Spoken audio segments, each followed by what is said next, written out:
A Republican majority Senate, but control of the House still undecided. The Trump transition team is getting to work. Mr. Trump has a 75-day transition period to build out his team before Inauguration Day on January 20th. Israel has an agreement to buy 25 advanced F-15 fighter jets from the U.S. That's a $5.2 billion deal for Boeing. The Defense Ministry said the agreement was part of a broader aid package approved by the U.S. government earlier this year. The United States has provided military support to Israel as it continues its offensive in Gaza and invasion of Lebanon. Israel's military response in Gaza has killed more than 43,000 people, according to Palestinian health officials. About 1,200 people were killed in Hamas's October 7th attack on southern Israel. I'm Karen Shamas. The financial markets are watching and waiting, with the Federal Reserve expected to announce a cut in interest rates later today. The Fed cut its benchmark rate a half point in September, but some borrowers found it difficult to feel the benefits because investors have sharply pushed up Treasury yields, resulting in higher borrowing costs throughout the economy. And experts say President-elect Donald Trump's plan to impose at least a 10% tariff on all imports, significantly higher taxes on Chinese goods, and a mass deportation of immigrants in the U.S. illegally would almost certainly boost inflation, making it less likely the Fed would continue cutting its key rate. Donna Warder, Washington. A record-setting day yesterday on Wall Street. We may be in for more gains today. Stock futures higher. The Dow futures are up 21 points. NASDAQ futures ahead 98, and the S&P futures better by 15. More on these stories at townhall.com. The instability of our economy after this election has many worried, and stocks and bonds could be the first to collapse. Countless Americans are turning to the safest store of wealth in human history to protect their retirement accounts: physical precious metals. Gold has been a safe haven asset for generations. At Premier Gold, we specialize in helping those with a 401k, IRA, or other types of retirement accounts convert their vulnerable paper assets into physical gold to protect their hard-earned savings. Today, we'd like to send you a free gold election kit to help you decide if this is right for you. Call 606-800-8000 to claim yours. Act before the election to take advantage of the current rollover policies, allowing for a quick and seamless transfer into physical gold or silver. Don't let the outcome of this election influence the fate of your financial future. Call 606-800-8000 now. Premier Gold is not a financial advisor. Please consult with your advisor before investing. Call 606-800-8000. The European Union's climate agency says this will most likely be the warmest year on record. Global temperatures have been so high through the first 10 months of 2024 that only an implausibly sharp drop in the final 2 months would prevent a new record from being set. European scientists say that average temperatures across the year are almost certain to end up more than 1.5 degrees Celsius above those of the late 19th century. Back in Paris in 2015, world leaders pledged to try to limit long-term warming to that level. A single year-long breach does not mean this target has been broken, but scientists say it should send an alarm call to governments ahead of next week's UN climate conference in Azerbaijan. The BBC's Mark Pointing. British Parliament member has been charged with assault after video showed him beating a man in the street. Prosecutors say Mike Amesbury has been charged with common assault in the October 26th incident. News and analysis at townhall.com. 10,000 people under evacuation orders in Ventura County, northwest of Los Angeles, as a massive wildfire continues to expand, and there are fires elsewhere as well. Forecasters are warning for the potential of extreme and life-threatening fires. Homes were evacuated in Malibu. A fire is burning near multi-million-dollar homes. In Moore Park, California, this teenager says the roof of their home caught fire as she and her mother were getting their pets out. It's pretty burnt up. I was in there getting our ducks, and as I was in there, the pond was just catching flames as I was standing there. She spoke to KABC. Wind gusts are topping 60 miles per hour. Water-dropping helicopters are still flying, but the wind is making it very difficult. I'm Ed Donahue. Philippine forces have staged drills that include seizing an island in the South China Sea. This as Chinese naval vessels kept watch from a distance. More on these stories at townhall.com.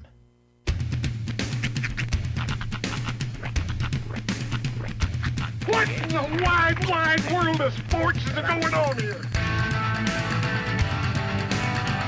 I promise you, whatever scum did this, not one man on this force will rest for 1 minute until he's behind bars. Now let's grab a bite to eat. Yeah, come on. I feel the hot wind on my shoulder and the touch of a world that is older. I hit the switch and check the number.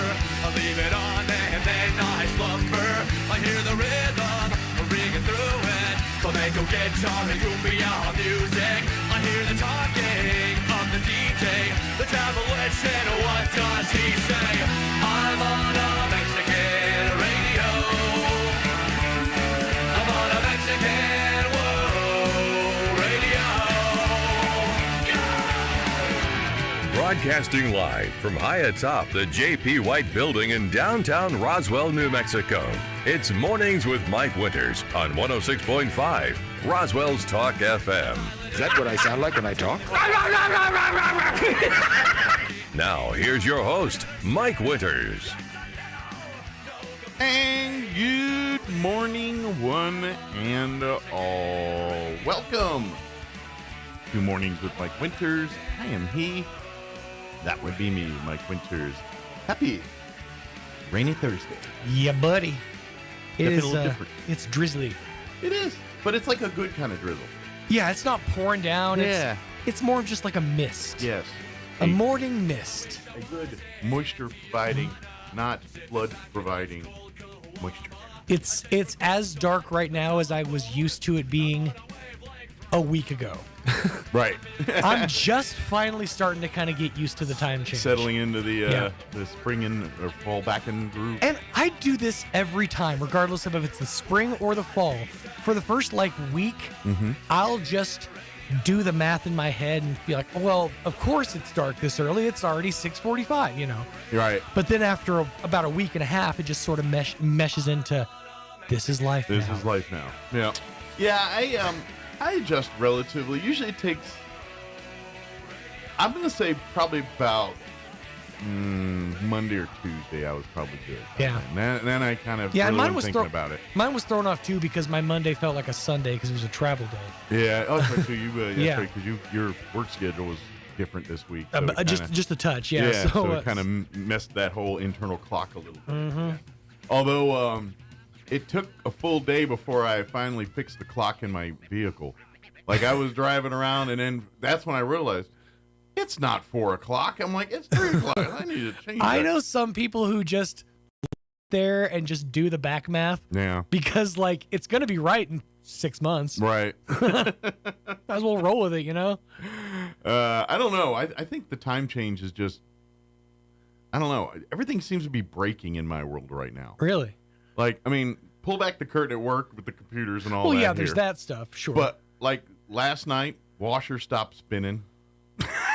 Yeah, you hate when that happens. Yeah. Dang it. And so Kim put the call into because we had the home warranty people, so we're like, no, they're paying for this, not me. But anyway, earlier that day, the light bulb in the microwave light that you never have to change, right, died.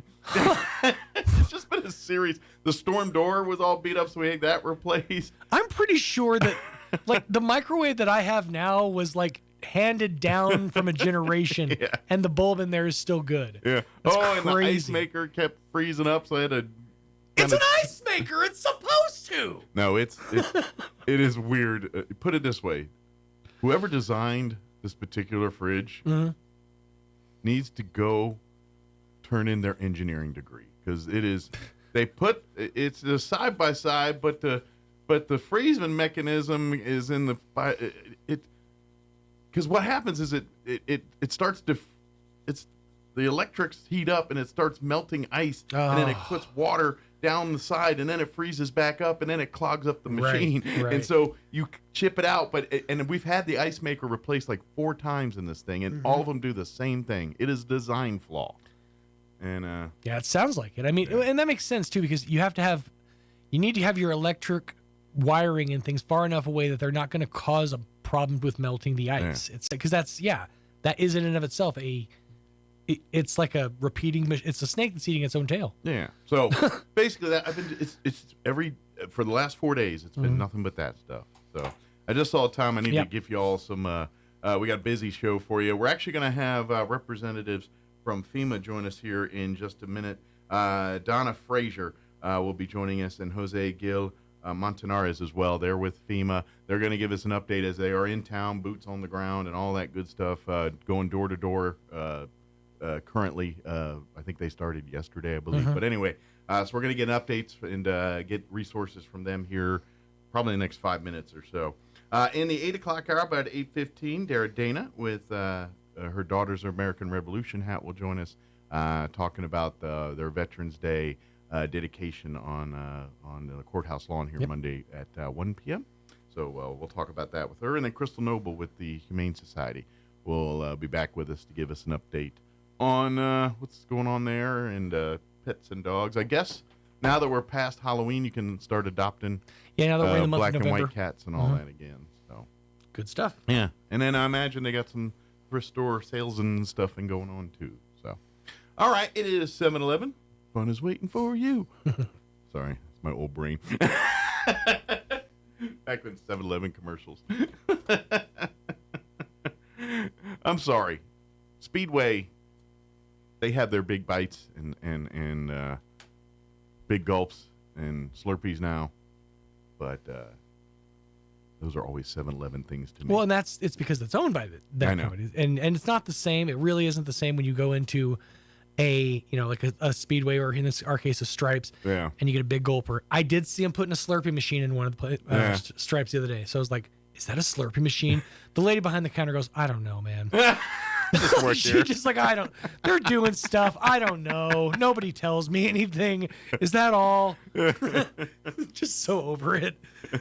Well, all I know is I got I got this thing in the, you always be a 7-Eleven to me. All right, looks like our guests are here. Let me take a quick break, and we will talk to the folks from FEMA on the other side. Don't go away. You're listening to Mornings with Mike Winters.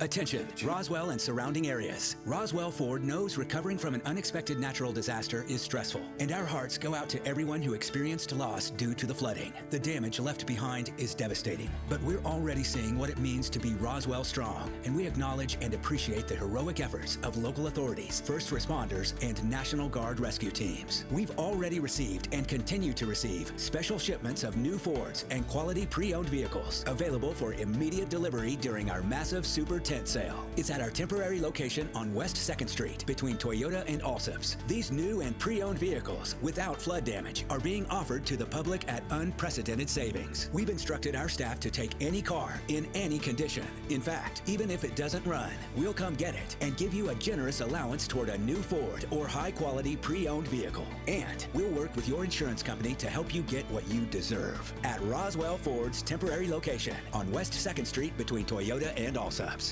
Thank you. A dining set is the staple of family gatherings. It's where you spend holidays, where you help your kids with their homework. It's an entertainment setting for game nights or new recipes. Your dining room is a centerpiece of style and design. This is Melanie from Glenn's Furniture. Here at Glenn's, we bring quality to the modern dining room. Our selection is extensive with clean lines and subtle curves, from traditional to contemporary with wood or stone tops. Stylize your dining room at Glenn's on Union and Alameda, where delivery is free since 1953. Artesia General Hospital has welcomed cardiologist Luther Weathers to the team. Dr. Weathers is board certified with a subspecialty in cardiovascular diseases. He treats patients with genetic heart defects, heart rhythm disorders, heart failure, coronary artery disease, chronic high blood pressure, and other cardiovascular diseases. Call 575-736-8270 to schedule your visit with Dr. Weathers in Artesia, or visit artesiageneral.com/cardio appointment. Se habla español. Whether it's NFL on Thursday, Sunday, or Monday night, college football on Saturdays, or Roswell Coyote and Goddard Rocket football on Friday, Game Day Roswell is your #1 destination, with a kitchen open for all your favorite snacks and apps, and a stocked bar with a full line of beers and spirits, with happy hour pricing all the time, including $4 bottles and $5 16-ounce tap. And try the Game Day signature shot, Cinnamon Rocky Mountain Honey Whiskey, open Monday through Friday at 3, Saturdays at 11, and Sundays at 10:30 at 913 South Sunset in Roswell. Game Day, the place to go for football. Here's a Mornings with Mike Winters fun fact. Sigmund Freud once believed that cocaine could be used to help treat a morphine addiction. Mike used bacon to get over his addiction to beef. Here's Mike Winters. And good morning. It is 7:15, and joining us on the phone this morning from FEMA, let me turn that button on there. We have Deanna Frazier and also Jose Gil Montaneres. Good morning, folks. Can you hear me okay? Good morning, Mike. It's a pleasure to be here.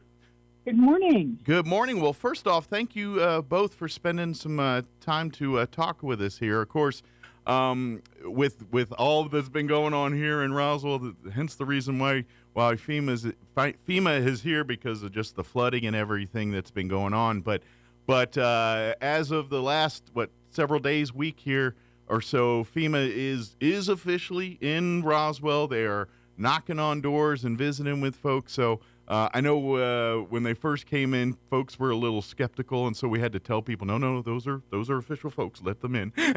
But now that we got that out, but as far as that kind of stuff, can you just? I guess I'll probably just start and let you guys turn things over and just talk a little bit about what exactly you guys have going on here in Roswell right now.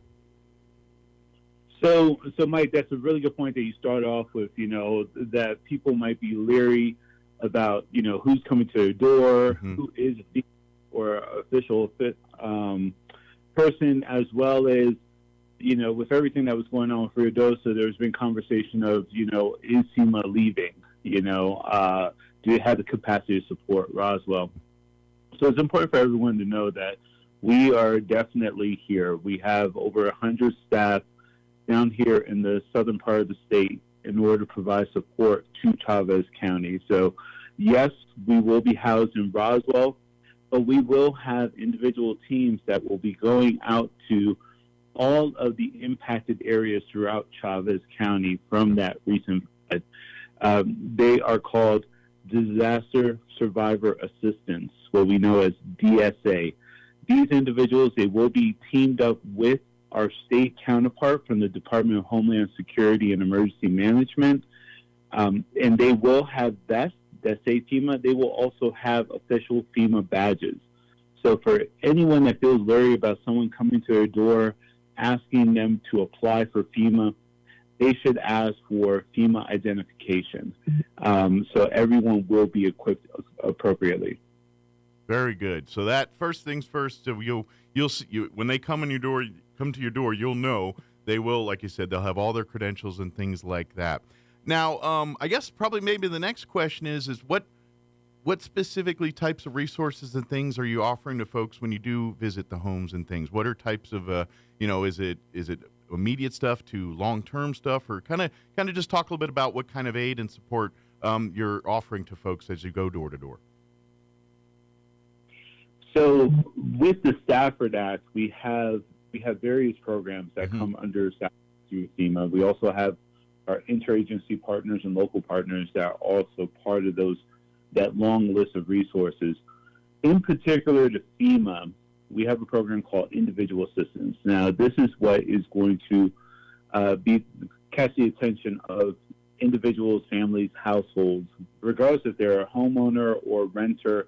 If their home was impacted, if their personal property was impacted, it could be their work supplies, medical supplies. Individuals that are canvassing the communities, as well as those that are in what we call a disaster recovery center, which that location will be provided shortly. They will help them through that application process through FEMA to identify every single item that was impacted to see if it's eligible under our program. Okay. Now, for those that have life-sustaining, life-saving needs, we do have a program called Serious Needs Assistance. So it's really important for people to know, SNA, Serious Needs Assistance. This is a one-time payment of $750 for impacted households to provide that initial direct relief. This could be for first aid, medical needs, needs for your infant, fuel for transportation. That is only provided within that first 30 days of the application period since the declaration. Obviously, because it's designed for immediate needs. After 30 days, those needs aren't that immediate. So, yes, and also, for the application doesn't stop there. So a lot of people will say, "Oh, I got $750 from FEMA." That's not it. there's still a long list of different eligible items. It's too long to, say on this call. So that's why it's really important to start that application process. And if you don't mind, if I could just give those methods out really quick. Absolutely. So, please, all the different ways from the simplest, because I know, obviously you guys know, you get to our younger folks that are more into the high tech, they can probably do it to their phones, but some of our less computer savvy folks probably want to call some phone numbers or do something a different way. So yeah, all the above, please. Okay, yeah, and it's FEMA's trying to keep up with everybody, get us out there, and that's why I've taken the time with these radio stations to say, hey, people need to listen and take advantage. So let's start with the most popular. The most popular is that 1-800 number. That's, we're all on our phones. So 1-800-621-FEMA. 1-800-621-3362. Now, those lines are going to be open every day from 5 a.m. to 9 p.m. Mountain Standard Time. Okay. If people need relay services because they have accessibility issues, if they need a translator in a different language, all of that could be provided at that 1-800 number. Excellent. Now, here's some other for those that might have a laptop or they want to pull up their internet, they can go online to disasterassistance.gov, disasterassistance.gov. FEMA also is with the times. We do have an app, so you can go into your app store, download that FEMA app, and you can apply through there. Now, for me, I'm an in-person type person. I think that's where I jive with the culture of New Mexico because they like that in-person type of relationship. Sure. So we that disaster recovery center. I do want to offer, I believe we're very close to solidifying the location at the Roswell Mall. But like I said, Mike, we'll keep you in touch as far as what those operating hours are. Okay. And yes. So and that'll kind of answer the question where, like, I was getting a lot of folks that were saying, yeah, I hear they're coming door to door, but what if I want to go to them? And that's what we're working on. But it looks like once that's up and running, at that location will be at the Roswell Mall here. Yep, and also working with the local officials in Roswell and Chavez County, they said that every day we're going to provide updates as to where our canvassers are. So which communities are they going to do day by day, and that will also be communicated on a daily basis. Very good. By the way, too, folks, if you missed any of the phone numbers or anything that Jose's mentioning here, if you follow our Facebook page, we do have a screenshot with all those, the app, the phone number, the website, all of that too. So if you're driving and don't remember it or can't write it down, we do have it on our Facebook page, or you can always call us and we can relay that information back to you. So, and Mike, if you don't mind if I chime in, thank you for getting that message out there through your Facebook. But for those of you that you want to try to get in touch with someone. Have a challenge with getting to a disaster recovery center, or it's taking too long for those canvassers to get to your community. If you're listening to this radio station, get in contact with Mike. Leave a name, phone number, address, and say, hey, Mike, I need help from FEMA. We're here. We care. We're here to support. So Mike knows how to get in contact with us, and we will make sure that someone provides that in-person support. Absolutely. Yeah, we'll absolutely do that. But folks, yeah, this is a thing we need to mention. Now's the time. And if you really do need the help here, please don't hesitate. And like you said, if you need some of these immediate assistance programs here, they're getting on the stick to get those as quick as possible here. So it looks like as far as just ballparking, what do you guys expect to have a timetable when you kind of hope to have the whole city canvassed at some point, or is that a little early to determine those type of things yet? So usually when we're out there canvassing, we'll kind of target on that first 30 days. Okay. And a commitment that I've made with the state as well as the county and the city of Roswell is the holidays are coming up. Mm-hmm. So just simply putting a timeline or a timetable out there. It's really understanding what families are going through at this moment in time. You know, people want to talk about, you know, what's going to be on their holiday dinner table, convening the family. And when you're displaced from that household, that place that you call home, it's really hard to envision that and try to come up with a plan. So once again, working with the state and the locals, we're making a commitment to try to touch everyone that was impacted by the floods before that Thanksgiving week. That is our target.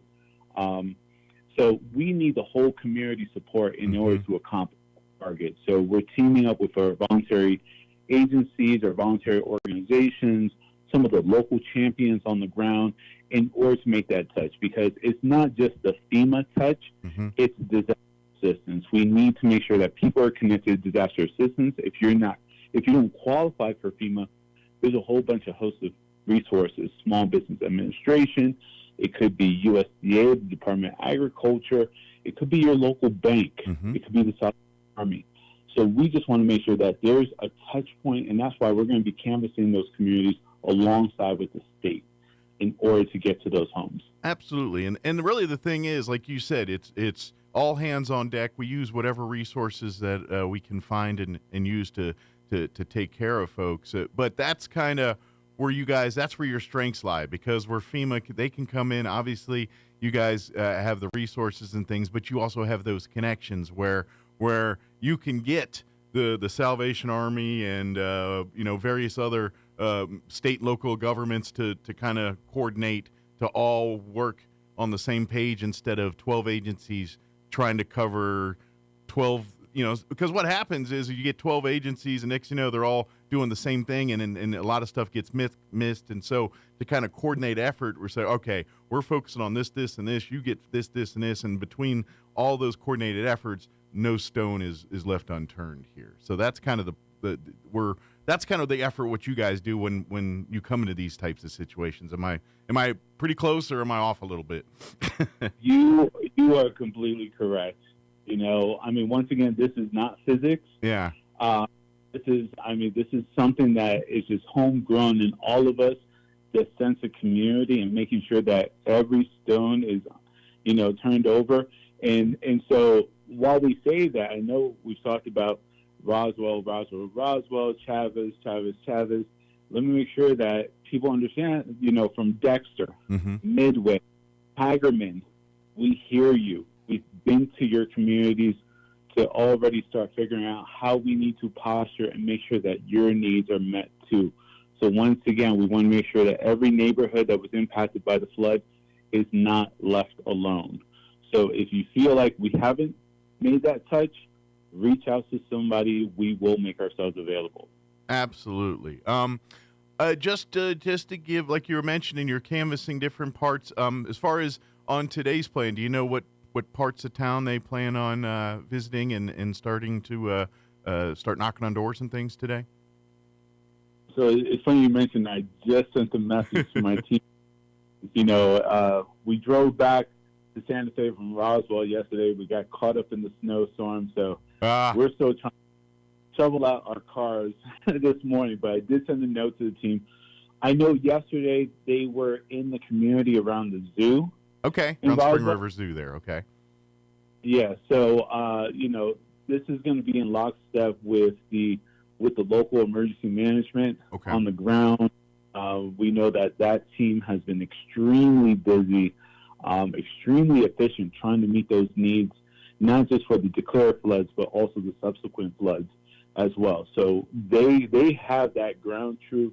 They are incorporating the knowledge of, once again, Hagerman, Dexter, Midway, to make sure that as a regional community, everybody has been touched. Absolutely. And also, too, I want to remind folks that, like you said, if you're driving here and you missed some of the information that Jose was mentioning here about FEMA, and also still applies as it did day one when we started and will continue to, the 211 hotline here for Chavez County for any help that we use normally for just kind of health resources and things.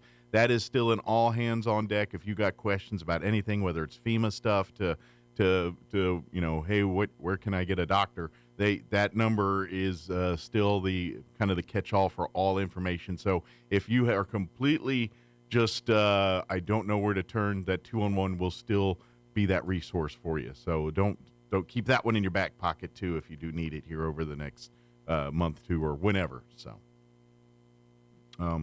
let's see, Jose, really quick, is there any information that we wanted to definitely get to talking about? Like I said, you guys are in town now. You are still looking to set up a place location for all to come to. That looks like that's going to be at the Roswell Mall. As soon as that is up and running, we'll definitely get folks tuned into that here. But please start going to the FEMA website. I would do your research now, especially as you're, if you're waiting for FEMA to come knock on your door, if you're waiting to go to the thing, go online and then, like you said, to some of these resources, and then you can just read about the many of the various different ways that FEMA can help you, either directly or through one of their partner agencies. That way you can kind of study up a little bit.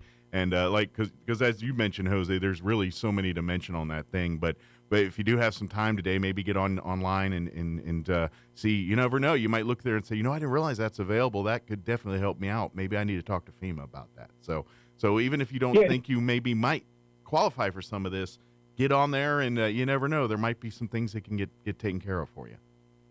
And Mike, that's a really good point. You just never know. So that's why, for me, my preferred choice is to go into a disaster recovery center. Like I said, hopefully it will be the Roswell Mall. We are trying to push it to get it open this weekend. We even I was there yesterday, met with some of the other vendors in the mall, so some of the other stores, to just let them know that, hey, we're looking to come into town. If you know anybody's been impacted, let them know to come in.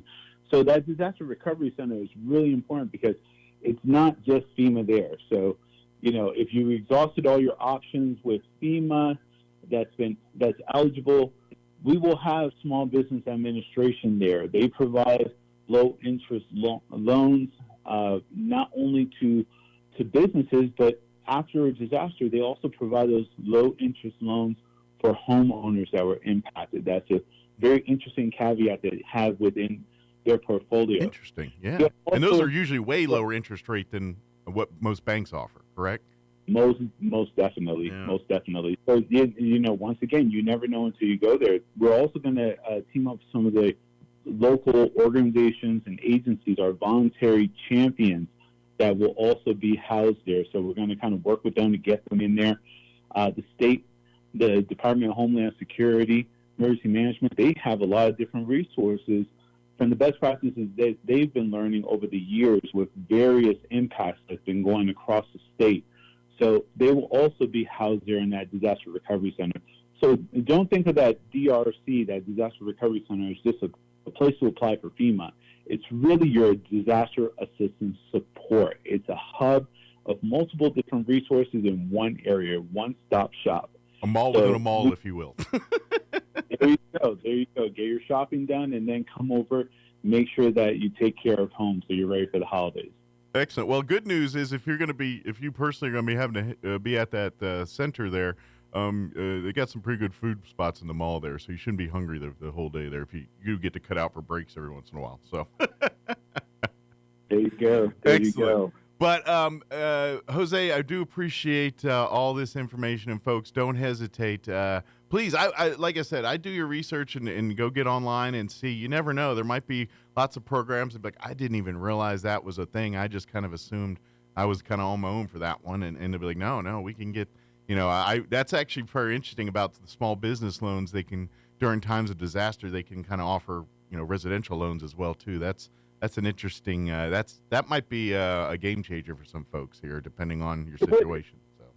Yeah, because, usually when you're watching TV, especially with what happened in Travis County, you saw the cars go down the streets and you saw the homes get impacted. But a lot of businesses were impacted too.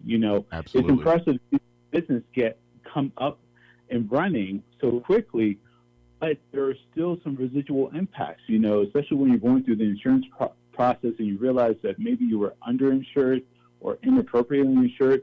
So that's where SBA becomes a very strong resource for you. So you get the conversation started, regardless if you think you need an application or not. Get the conversation started, see what's eligible, because you don't know unless you know. Absolutely. So, we talked about SBA. Just real quick, a colleague of mine just shared with me.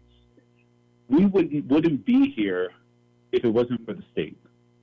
So it's really important that the state of New Mexico is, I share their resource because they're the ones that made the request to the president to have this declaration here and have this heightened assistance. So this is the Department of Homeland Security and Emergency Management. They actually have a resource line that they put up. It is 833-663-4736. You can also visit them at dhsem.nm for newmexico.gov. Very good. Once again, we'll make this information, but the state is a complete partner in this. We are there to support them, support you, but they're the number one advocacy that gives us direction on how to best support all of you.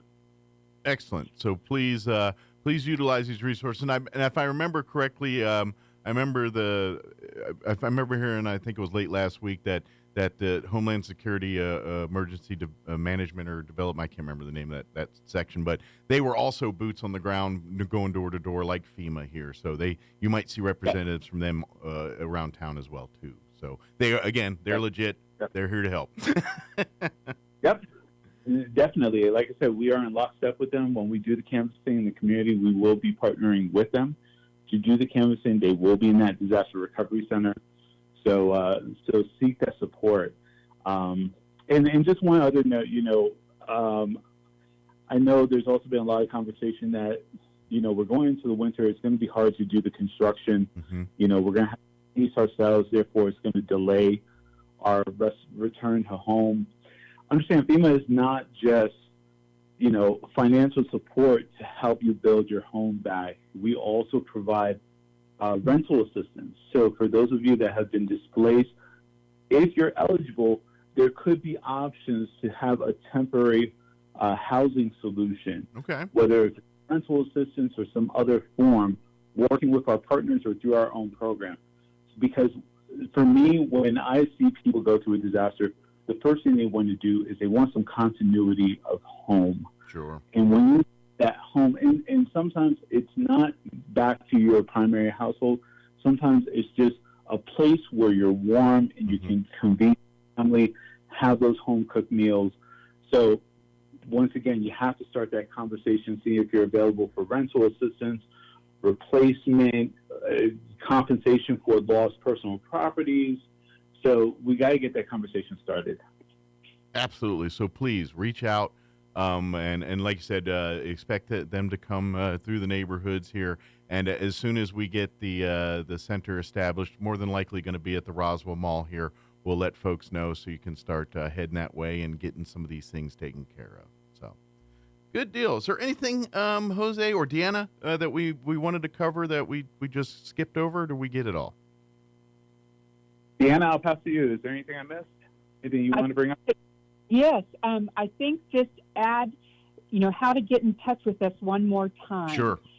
That's 1-800-621-FEMA. That's 1-800-621-3362. You can go online to disasterassistance.gov, or you can download the FEMA app. And, watch for our DSA teams in your neighborhood. And also look for us at the mall in coming days. Absolutely. And folks, even though there are ones that maybe you have a smartphone and you're just kind of little, trust me that downloading the app is probably, once you understand it's probably, I'm going to take a stab and say probably the easiest way to kind of find what you're looking for pretty quickly, because usually the apps are kind of laid out to,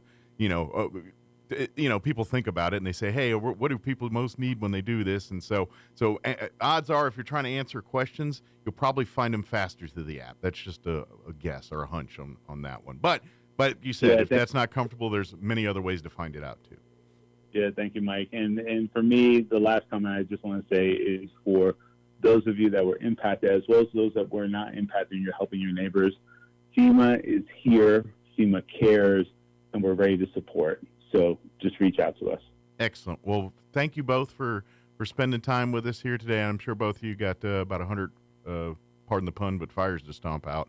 So we'll let you do that, and I'm sure we'll hear back from you. And thank you for keeping us updated, and we'll spread the word. Anything else we need to do to get word out, please don't hesitate to reach out to us. Thank you so much, Mike. All right, thank you guys. Don't work too hard.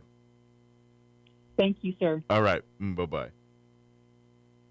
All right, that was Deanna Frazier and Jose Aguila Montanez with FEMA. Like I said, if you missed any part of that interview, we'll have it up on our website, and you can go check it out there. But and also many of those numbers and everything you will find on our Facebook wall. You might have to scroll a little bit because I think we shared it last week, so it might be a couple days ago. But it is there, all the FEMA numbers and stuff, and so they are here. They're, like I said, they're looking to set up at the mall. But they're probably hopefully by this weekend is what it sounds like they're trying to get it up and running by. So that's the latest. Let's do this. It is 7:41. Let's pause for news. Your Kim Commando update. We'll also do some sports and some commercials and all that. Don't go away. Now, your Pecos Valley news update. I'm Jared Sorello. Xcel Energy is reminding all of us that customers impacted by the recent Roswell flooding should not try to turn their own electrical service off or back on. Only when it's safe to do so, after inspection by a licensed electrician and certification by a local inspector, will Xcel Energy turn on the electricity to impacted residential or business customers. Prior to Xcel Energy being able to restore the service, you'll need to request a city inspection on the property. After that, the inspectors will let Xcel Energy know when the reconnection can happen. And a reminder that FEMA's disaster survivor assistance teams have now begun door-to-door outreach in Chavez County. They are joined by state disaster case managers. These teams can help flood-impacted residents with FEMA individual assistance applications and other resources. As always, you can check your eligibility online at disasterassistance.gov or use the FEMA smartphone app. You're up to date. I'm Jared Sorello. Your Apple Watch is like a little doctor on your wrist. Wear it while you sleep. It can notify you of low oxygen levels and sleep apnea, which, aside from causing intense snoring, can lead to serious risk like heart attack and stroke. I'm Kim Commando for Oracle. You can cut your current cloud bill in half if you move to Oracle Cloud Infrastructure. See if your company qualifies at oracle.com/Kim. While Apple's new sleep apnea tech is FDA approved, it's not perfect. Your watch mainly tracks wrist movements at night, which is good for picking up severe sleep apnea, but not as reliable for mild cases. Apple also says you need to wear it for at least 30 days to get an accurate reading. If you're worried, pay attention to the real signs of sleep apnea. Ask your partner or roommate if you snore really loudly, or if you wake up gasping for air. Waking up with headaches and confusion are other signs. My advice, the watch is great, but your doctor can assess you for real. Keep the tech smarts going with my free newsletter. Sign up at getkim.com. Even if you think it's a bit overhyped, AI is suddenly everywhere, from self-driving cars to molecular medicine to business efficiency. If it's not in your industry yet, it's coming fast. But AI needs a lot of speed and computing power. So how do you compete without costs just spiraling out of control? Time to upgrade to the next generation of the cloud. Oracle Cloud Infrastructure, or OCI. It's a blazing fast and secure platform for your infrastructure, database, application development, plus all your AI and machine learning workloads. OCI costs 50% less for computing and 80% less for networking. Thousands of businesses have already upgraded. Oracle is offering to cut your current cloud bill in half if you move to OCI. Offer ends December 31st, 2024. See if your company qualifies for this special offer at oracle.com/Kim. That's oracle.com/Kim, oracle.com/Kim. I'm meteorologist Steve Hamilton with your Pecos Valley weather. Low pressure rolling through our area today. Showers will be likely, and our afternoon high stays in the mid-40s to mid-50s. For the overnight hours, we get wet weather, showers and thunderstorms. Pretty good possibility. We'll be in the upper 30s to mid-40s. Could get a few lingering showers hanging around on Friday, but some sunshine or high in the upper 40s, and then back to fair weather for the weekend. That's your latest forecast. I'm meteorologist Steve Hamilton. It's time for the Chavez County Sports Report. Last day of the regular season for local volleyball teams, and we've got a lot of action going on. Roswell won't be here, but 21-1 is their record, and the Coyotes will be finishing things off in Clovis starting at 6 o'clock tonight. For Goddard, it's also a road trip up north, playing at Portales at 6:30. Goddard is 12-10 overall, 4-1 in district, but so is Portales. Hagerman will be playing at Jowl this evening. That starts at 6 o'clock. And the remainder of the county teams playing each other. Dexter playing at NMMI tonight at 6:30. Dexter is 18-4 overall, but 3-2 in district after losing a nail-biter to Ruidoso on Tuesday. NMMI got a district win in 5 sets Tuesday against Tularosa. Gateway Christian at home against Lake Arthur. Gateway's 19-3, 8-1 in district. The Sports Report brought to you by DSI. Call DSI for all your office technology needs. I'm Eric Butler at Roswell's Talk FM 106.5. With the Wall Street Business Report, I'm Bill Alexander. Wall Street's main indexes soared to record highs on Wednesday as Republican Donald Trump won the 2024 U.S. presidential election in a remarkable comeback 4 years after he was voted out of the White House. Wall Street is anticipating lower taxes, deregulation, and a U.S. president who is quick to sound off on everything from the stock market to the dollar. Donald Trump's impending return to the White House appears to put the Federal Reserve on a slower and shallower path for interest rate cuts, with a slew of new policies embraced by the Republican leader poised to juice the economy and stall or reverse the slowdown in inflation. Some U.S. businesses are activating plans to protect their businesses from President-elect Donald Trump's promise to slap new and hefty tariffs on goods from countries including China and Mexico. Trump proposed a 10% tariff on all U.S. imports and a 60% levy on Chinese-made products. For the Wall Street Business Report, I'm Bill Alexander in Washington.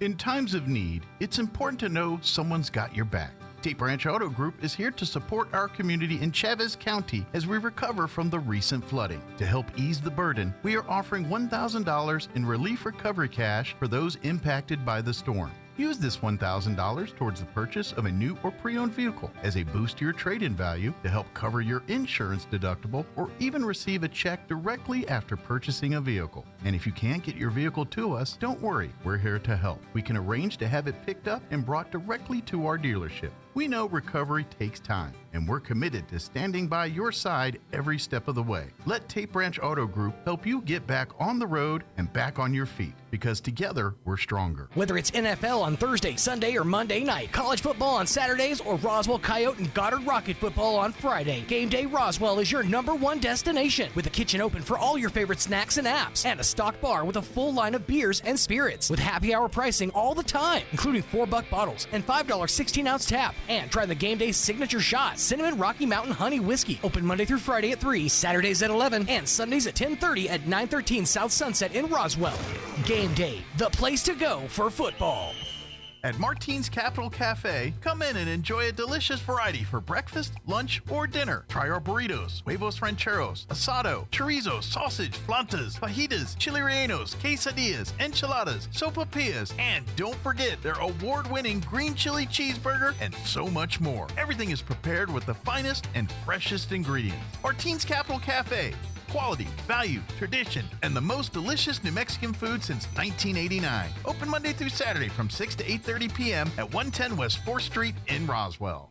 Join Roswell Nissan and VFW Post 12184 for a Veterans Day celebration this Saturday from 10:30 till 2. Enjoy free burgers, drinks, and hot dogs as we show our appreciation to veterans, first responders, and law enforcement. Everyone is welcome, especially all Crumlin Auto Group employees, with an award ceremony at 2 p.m. honoring outstanding veterans and first responders. See you at the Crumlin Auto Group and VFW Post 12184 Veterans Day celebration this Saturday from 10:30 till 2 at Roswell Nissan, 2111 West 2nd.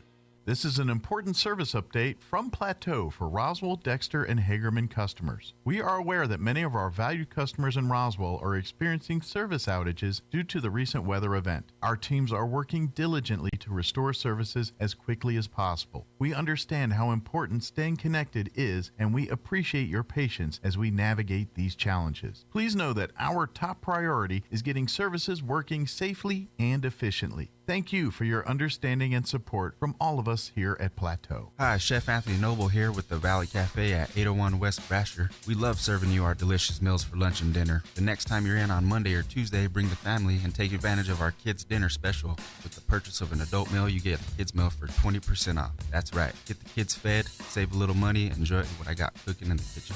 Come visit us at 801 West Brasher in the Orange Building across from Church on the Move in Roswell. We have it all. Come taste and see. Don't forget, you can also find the Valley Cafe on our website at toasttab.com/Valley Cafe. Also on DoorDash, Grubhub, and Uber Eats. Late in the Apostle Paul's life, he wrote the following: "I've fought the good fight, I've finished the race, I've kept the faith. Now there is in store for me the crown of righteousness, which the Lord the righteous judge will award to me on that day. And not only to me, but to all who have longed for his appearing." That is the definition of dying well. Paul had not always been a follower of Christ, but once he changed his life from persecutor to that of a man who followed Jesus to being fully dedicated, he was all in. He knew that he was forgiven, and he knew that he had lived a life of service to his Lord. He wasn't perfect, but he knew that Jesus was, and that Christ's saving grace was more than enough. You too can have that same confidence to die well. You can never earn it, but Jesus wants you to have his free gift of forgiveness. He wants all of us to be with him in heaven. Join us at the Country Club Road Church of Christ for worship at 10 a.m. on Sunday, located on the corner of Country Club and Washington in Roswell.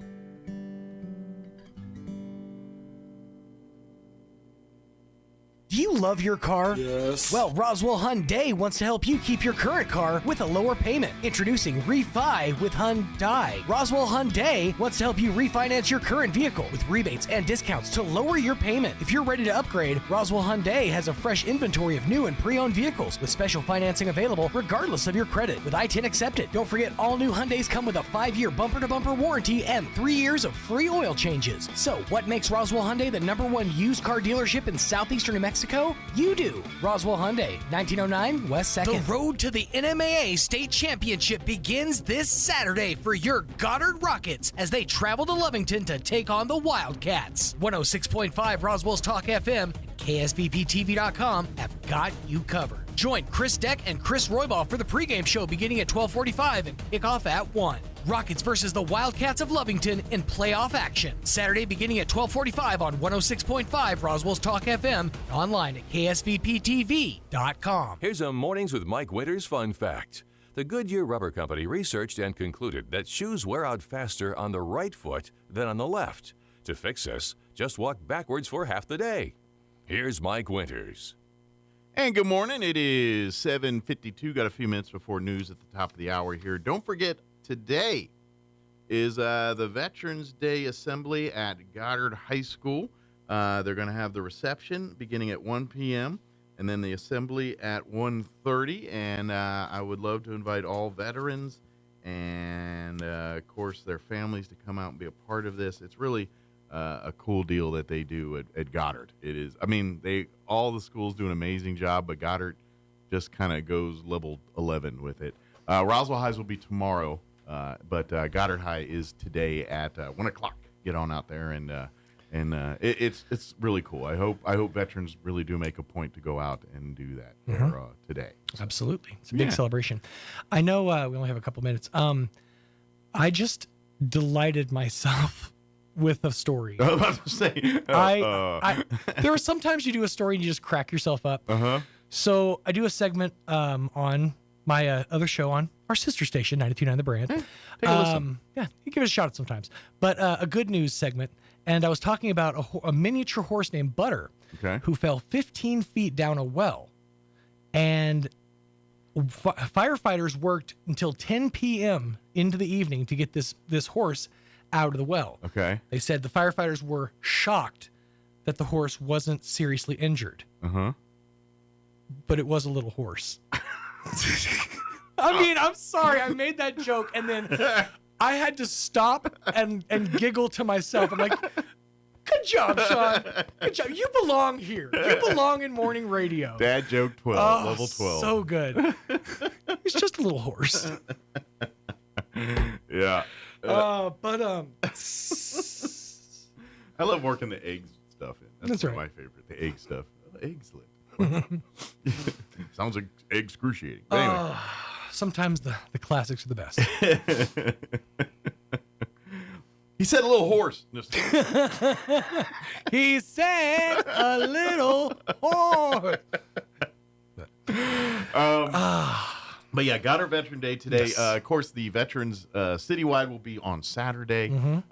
Beginning, they're asking if you want to be in the parade. They're gathering at 8:30 a.m. out on the courthouse, either behind the courthouse there in Virginia in the parking lot there behind the courthouse, or in Pioneer Plaza across the street from the courthouse.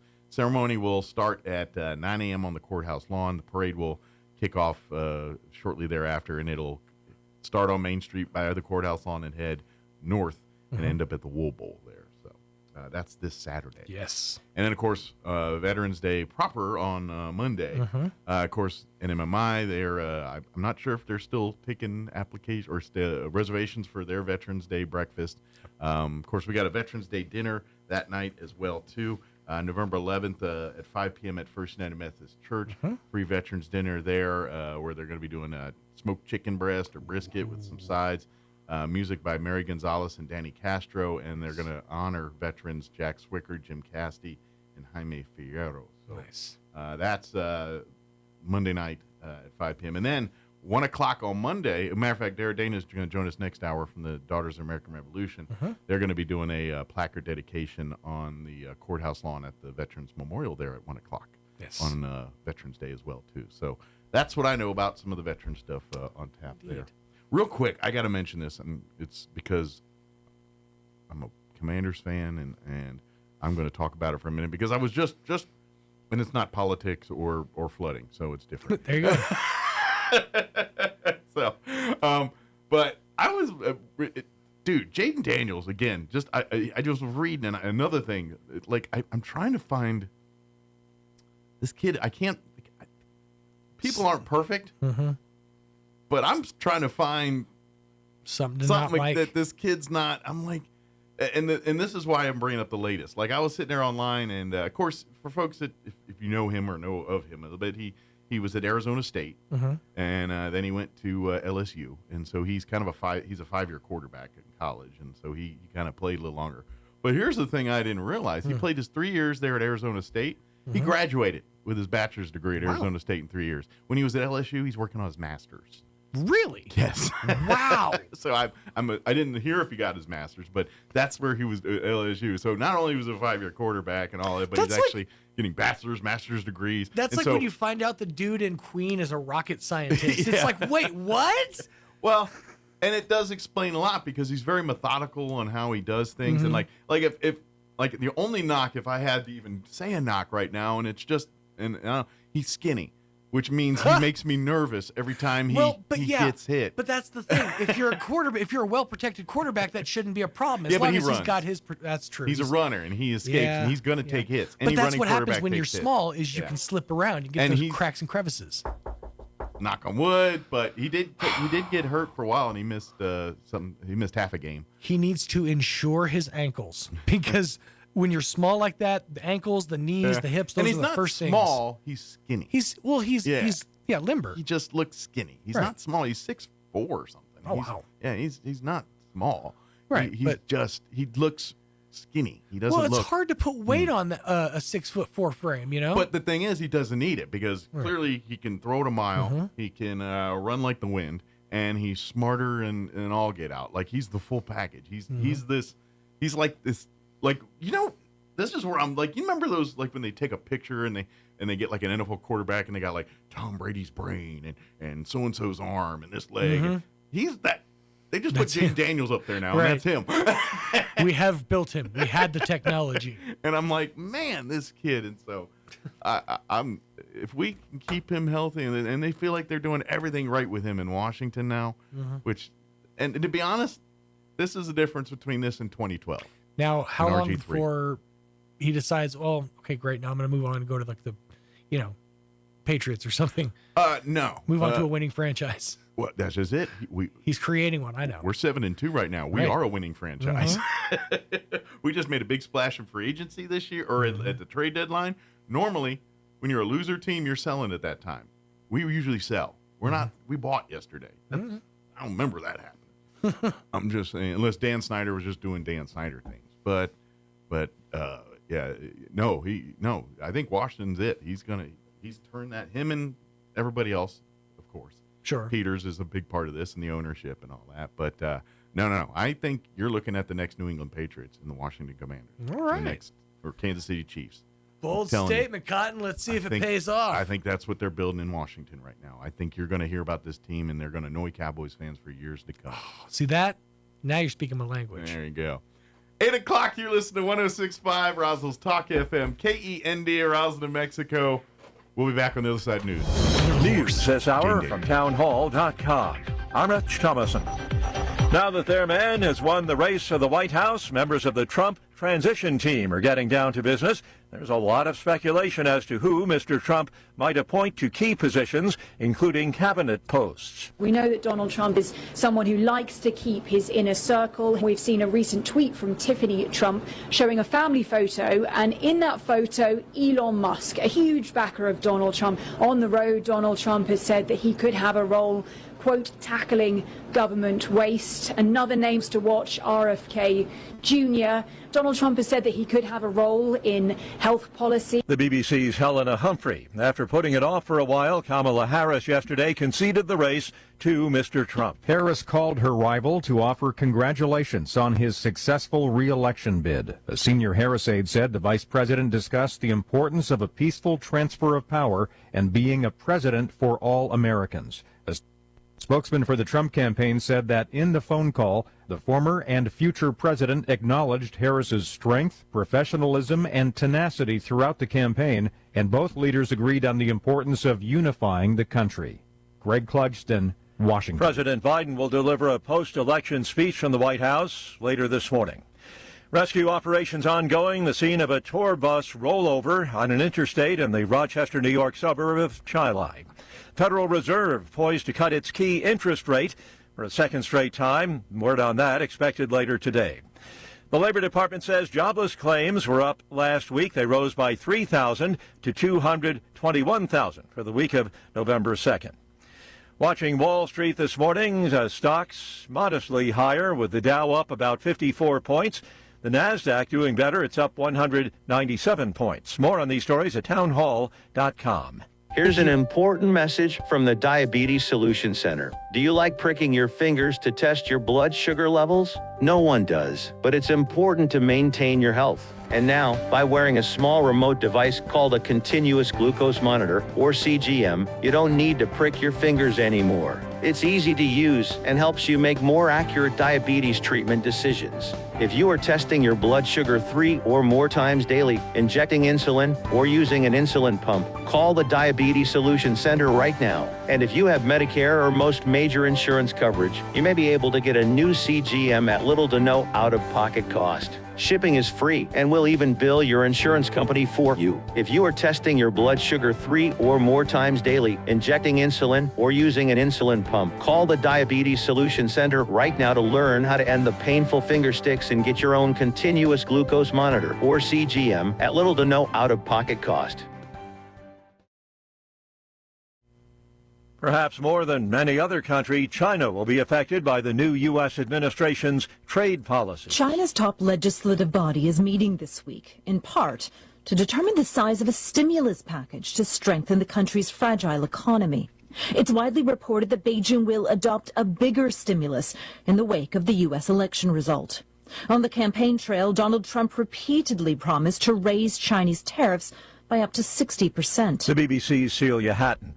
Cuba is reeling after a powerful Category 3 hurricane pummeled the island. Fierce winds knocked out the country's power grid. The magnitude of the impact from Hurricane Rafael remains unclear, though. As of now, forecasters had warned that Rafael could bring life-threatening storm surges to the island, along with destructive winds and flash flooding. After ravaging parts of the Cayman Islands and Jamaica, the hurricane moved on to Cuba.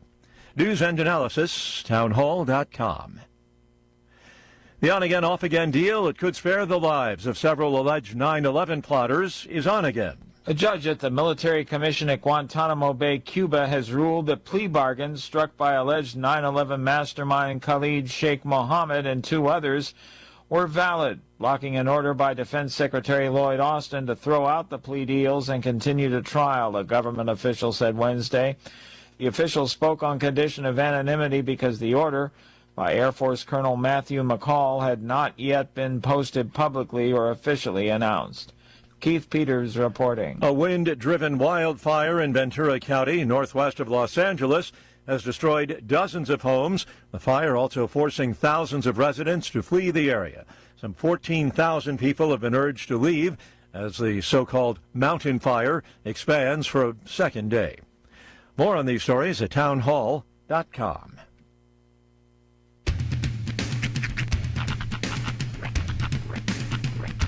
What in the wide world of sports is going on here? I promise you, whatever scum did this, not one man in this force will rest for 1 minute until he's behind bars. Now let's grab a bite to eat. Yeah, come on. I feel the hot wind on my shoulder and the touch of a world that is older. I hit the switch and check the number. I leave it on and then I slumber. I hear the rhythm ringing through it. Flamenco guitar and cumbia music. I hear the talking of the DJ. The devil listen, what does he say? I'm on a Mexican radio. I'm on a Mexican radio. Broadcasting live from high atop the J.P. White Building in downtown Roswell, New Mexico. It's Mornings with Mike Winters on 106.5 Roswell's Talk FM. Is that what I sound like when I talk? Now, here's your host, Mike Winters.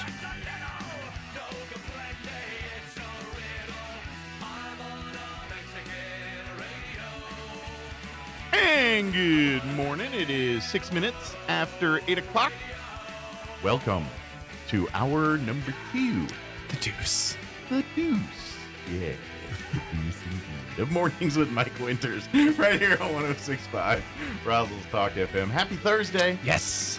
Don't forget, we do have football for you this weekend. Indeed, we I know do. I've been talking a lot about flooding and stuff and haven't had a chance to mention much football yet this morning, but we do have, of course, the Roswell Coyotes are enjoying a bye week as being the number 1 seed. You get one of those. Yep. Our Teacher Bulldogs also get a bye week, being the 2 seed. Your Goddard Rockets are in the playoffs as well. They are a 10 seed, and they will be in action on Saturday as they travel to the place of the blue. They still have blue turf if they get rid of that. I believe they do still have the blue. Yeah, and they're in Lovington. They're going to Lovington. Yeah. Erlacher Central. And so they're taking on the Lovington Wildcats, who are number 7 seed. Yes. That game will take place Saturday at 1 p.m.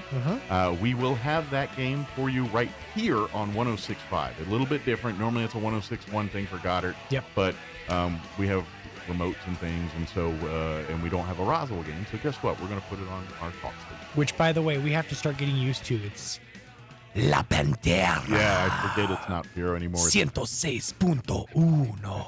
Cowboys are middle. Sorry, wrong Pantera. They just need 5 minutes alone with you to show you why they're a superior Spanish radio station.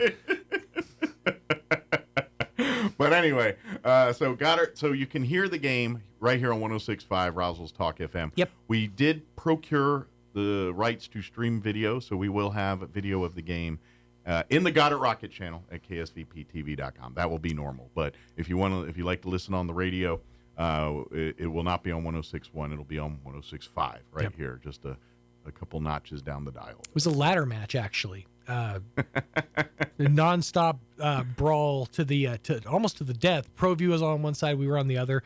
Luckily, we were able to climb the rungs just a little faster and get the briefcase that had the rights to to broadcast this game. See, Sean watches a lot, so he knew the inside track to the briefcase. Ladder war.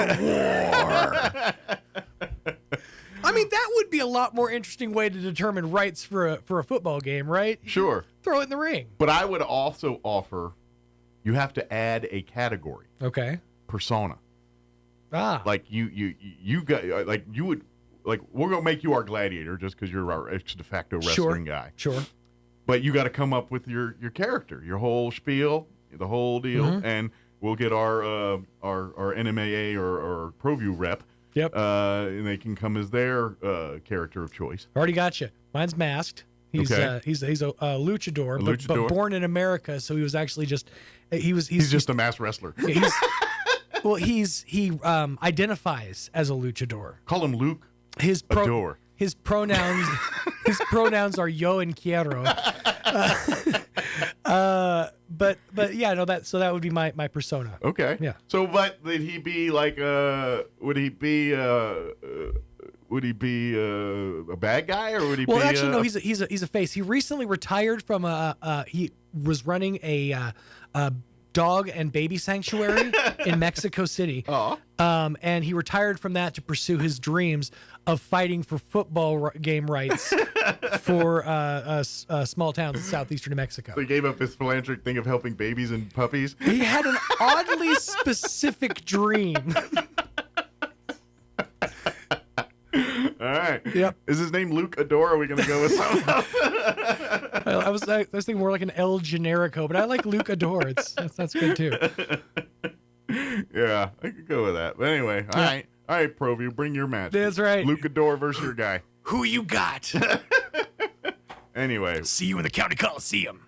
Luke Adore won this week. So we got so he got the briefcase. Turns out what was in the briefcase? That same glowy thing that was in oh shoot. Pulp Fiction. Thank you. I couldn't remember the name of the movie. Also a buttered muffin, which was nice. You gotta get your carbs in. That's right. Oh man. But no, we will have the game for you Saturday. And of course video and radio right here on 106.5 Roswell Talk FM. So we do have lots of veteran stuff going on. That's what Dara's joining us here. She's going to talk about the Daughters of American Revolution event. But as I mentioned at the bottom of the last hour, Goddard's Veterans Assembly is today at 1 o'clock. They'll start the I guess you say the reception. Mm-hmm. You can go and have some nosh a little bit, and then they go party up in the at 1:30 in the gym there. So, but come on out. It's a rock show. It's a lot of fun, and Roswell High will be doing theirs tomorrow. I think it's around the same time. I don't know off the top of my head. I'll dig around and see if I can find it. And then, of course, on Saturday, we will have our veterans, citywide veterans celebration. Mm-hmm. If you'd like to be in the parade, you can be in the parade. There's no sign-ups or requirements. What you need to do is be here. They're asking folks to start gathering around 8:30 a.m., and there's two gathering points. One behind the Chaves County Courthouse on the parking lot on Virginia there. Yep. Kind of, if you go to the courthouse to park, that's where you go there. Or at Pioneer Plaza across the street from the courthouse there. You can. That's where. And then what's going to happen is at 9 o'clock we'll do the ceremony on the courthouse lawn, and then right after that, the cars and vehicles will funnel out off of those two and will work their way north up to the Wool Bowl event there. So now, may I say just one thing? Monday is not a holiday, unfortunately. So when you park behind, that's where the employees park. Well, this will be on Saturday. So there's a Saturday. So that's right. Right. There won't not be anybody Monday. there. That's right. But when you there come won't out be for That's Monday's deal for Dara here, that be considered. There'll be people working and stuff. Yes. Really though? Saturday. It's not a no. Can you believe federal that? holiday. It's not a federal holiday. What really irritates me is we had this discussion because I had several people on Facebook just going, why are the kids off? They were off on election day.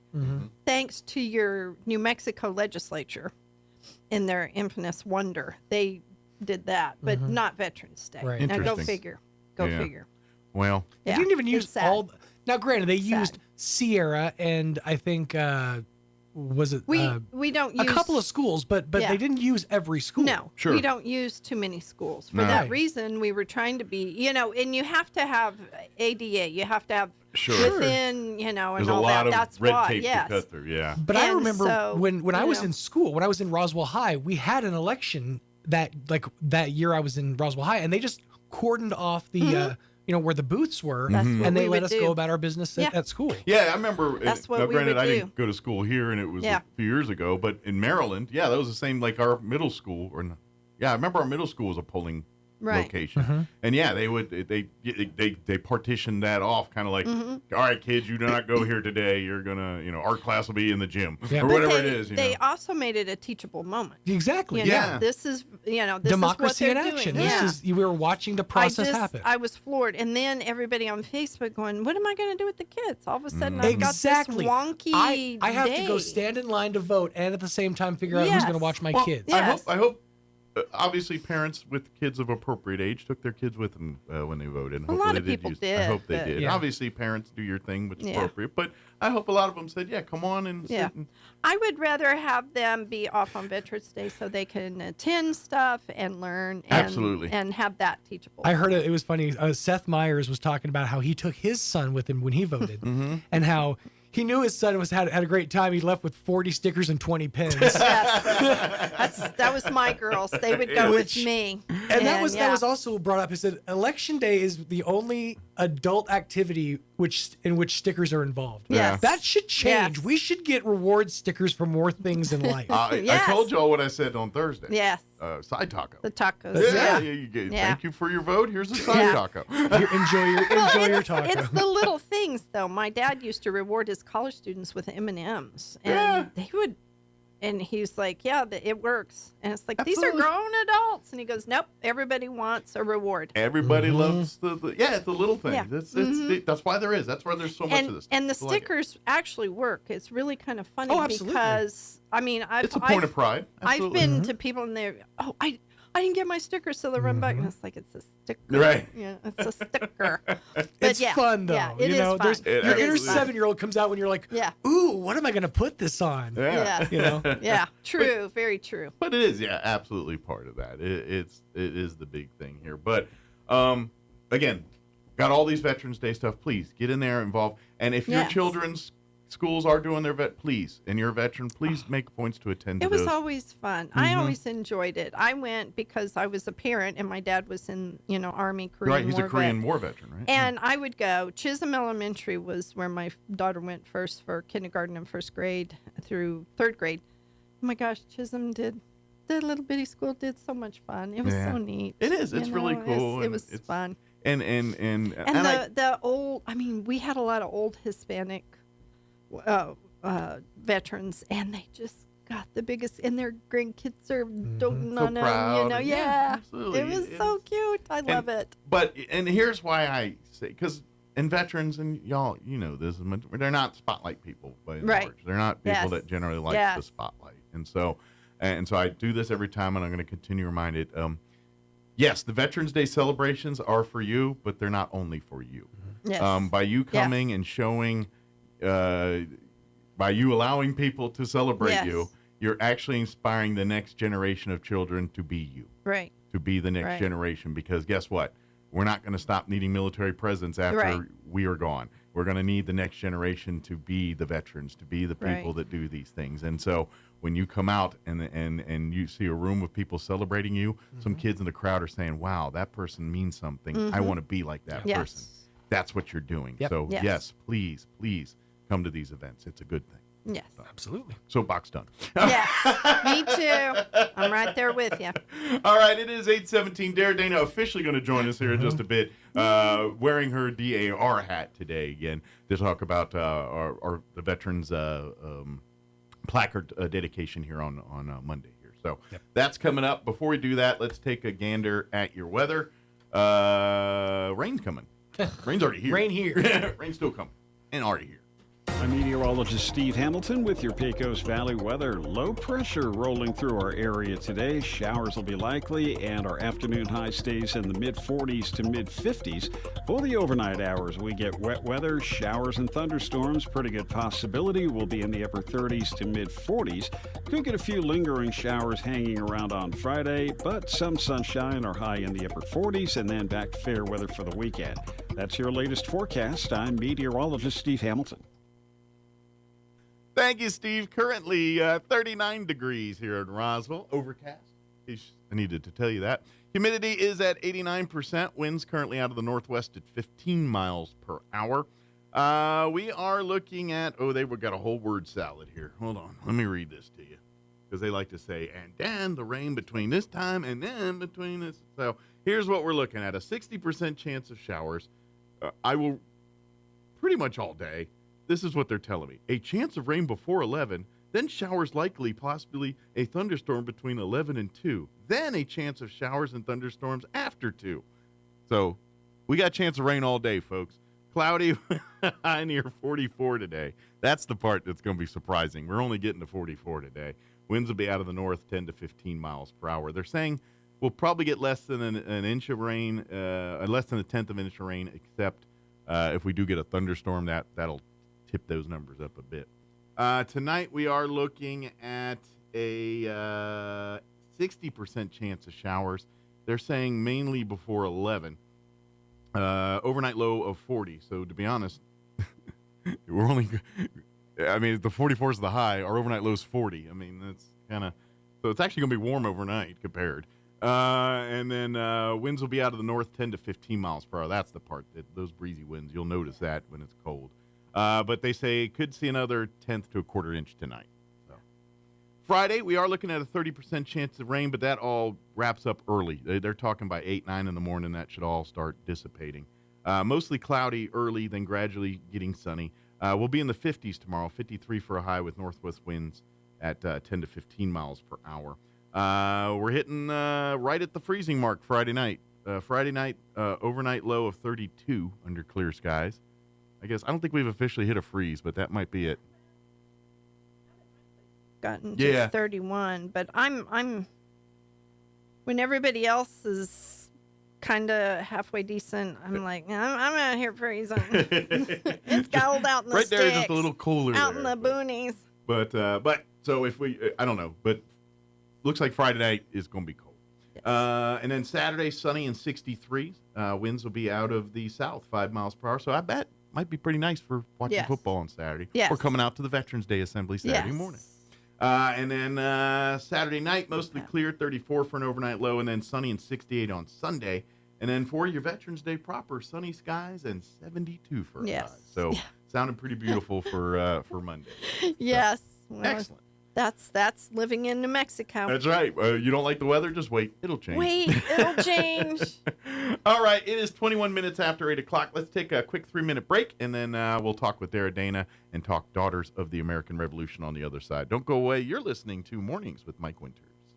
Attention, Roswell and surrounding areas. Roswell Ford knows recovering from an unexpected natural disaster is stressful, and our hearts go out to everyone who experienced loss due to the flooding. The damage left behind is devastating, but we're already seeing what it means to be Roswell strong, and we acknowledge and appreciate the heroic efforts of local authorities, first responders, and National Guard rescue teams. We've already received and continue to receive special shipments of new Fords and quality pre-owned vehicles available for immediate delivery during our massive Super Tent Sale. It's at our temporary location on West 2nd Street between Toyota and Allsup's. These new and pre-owned vehicles without flood damage are being offered to the public at unprecedented savings. We've instructed our staff to take any car in any condition. In fact, even if it doesn't run, we'll come get it and give you a generous allowance toward a new Ford or high-quality pre-owned vehicle. And we'll work with your insurance company to help you get what you deserve at Roswell Ford's temporary location on West 2nd Street between Toyota and Allsup's. Thank you. Are you ready to succeed? The School of Arts and Sciences at ENMU Roswell covers a broad curriculum. The certificates and degrees offered within these programs will prepare students to realize personal, professional, and occupational objectives, from ag science and agricultural technology to behavioral science, biology, bookkeeping and accounting, business administration, criminal justice, education, and mathematics. ENMU Roswell can set you up for success. Register now on campus or online at roswell.enmu.edu. Eastern New Mexico University, Roswell. Success starts here. Artesia General Hospital has welcomed cardiologist Luther Weathers to the team. Dr. Weathers is board certified with a subspecialty in cardiovascular diseases. He treats patients with genetic heart defects, heart rhythm disorders, heart failure, coronary artery disease, chronic high blood pressure, and other cardiovascular diseases. Call 575-736-8270 to schedule your visit with Dr. Weathers in Artesia, or visit artesiageneral.com/cardio appointment. Se habla español.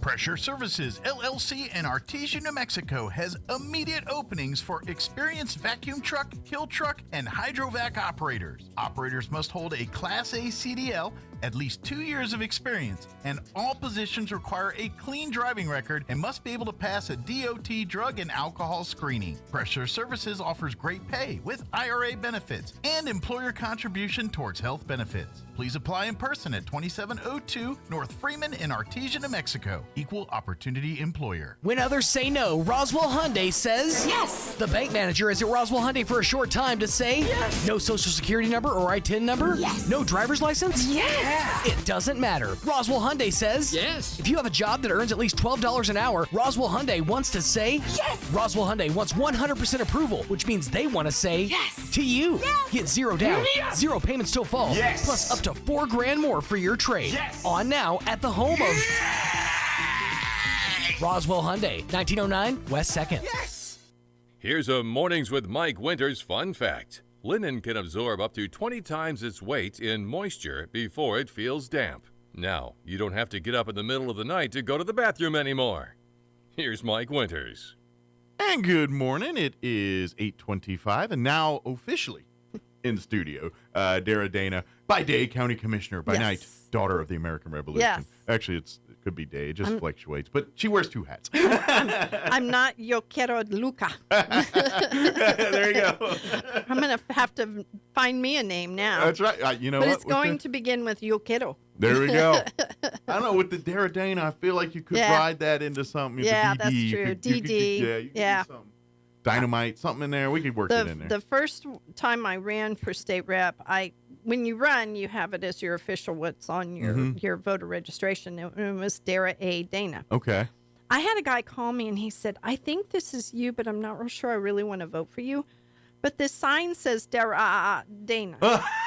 And I kind of sat there going, this has got to be a joke. And he was serious. Yeah. He was like, is that you? Yes, I I'm a said, sheep. yeah, it's Dara A is my middle initial Dana. So when you run for office, please take out all those things. What you're known as. We always tell everybody. Sure. If you're known as Smiley Wooten, go by Smiley Wooten. Yeah, go with what they're going to know you. Hobcorn, if you're known by Hobcorn, because people know you by your name and not by all, well, They this don't know is your, my given name your or Christian whatever. name or legal name or whatever that is. Yeah. So I immediately after that election dropped the A and just went with Dara Dana. Good deal. And does that flow helped. like Dara Dana. Yes, Dara Dana. Works in radio, works And everywhere. everybody keeps telling me, did your parents do that? I said, no, I did that. Yeah. I married that. And my best friend used to always tell me, you swore you wouldn't marry him because your name would be Dara Dana. I said, yeah, I fell in love, I guess. Well, life, what you want and what life takes you sometimes is not always the same thing. But it works, And my maiden name is Farley. So when you have to ask, what's your maiden name? And it's Farley. And they look at me like, Farley Food, Fun, and Pub? Right. And I said, yeah, Farley Food, Fun, and Pub. But I don't own it. Right. I don't get to wish. see any of that. I have to work for it. But it's really fun to get their swag. And I'll wear T-shirts or I'll wear their hoodies. And they'll look and it's like, yeah, this is my maiden name. Well, it's like, well, I thought so, but I didn't quite understand how'd you get a hoodie? Well, if you guys ever have a Farley family reunion on a cruise ship, you'll have the T-shirts already. Yes. You know how like they have those Yes, family reunions. we don't have they'll to, the T-shirts. Just go to Farley's and grab a bunch of shirts. And grab. Well, what was nice is for Christmas, all the Farleys got Farley stuff. It was like that was easy. That's right. And Killer Dana out a surf shop out in out in California. Everybody gets Killer Dana. Ah, cool. T-shirts and stuff like that. So yeah, we're set. Yeah. We're set for life. Take advantage of it. That's right. It helps the small business. Plus, absolutely, we get the coolest swag in town. That's right, and people are happier after a cheeseburger. Yes. That's all I'm saying. Yes, there you go. But we would love to invite folks on Veterans Day. We talk about the Saturday ceremony and all the school events and everything. Of course, the NIMI breakfast on Monday. Of course, there's the Veterans Dinner at First United on Monday night as well, too. Yeah, wonderful. But at 1 o'clock on Saturday, right here on the Chavez County Courthouse lawn, we're going to do a special dedication. And this is the part that's cool, and this is what I was talking with Dara last time she was on.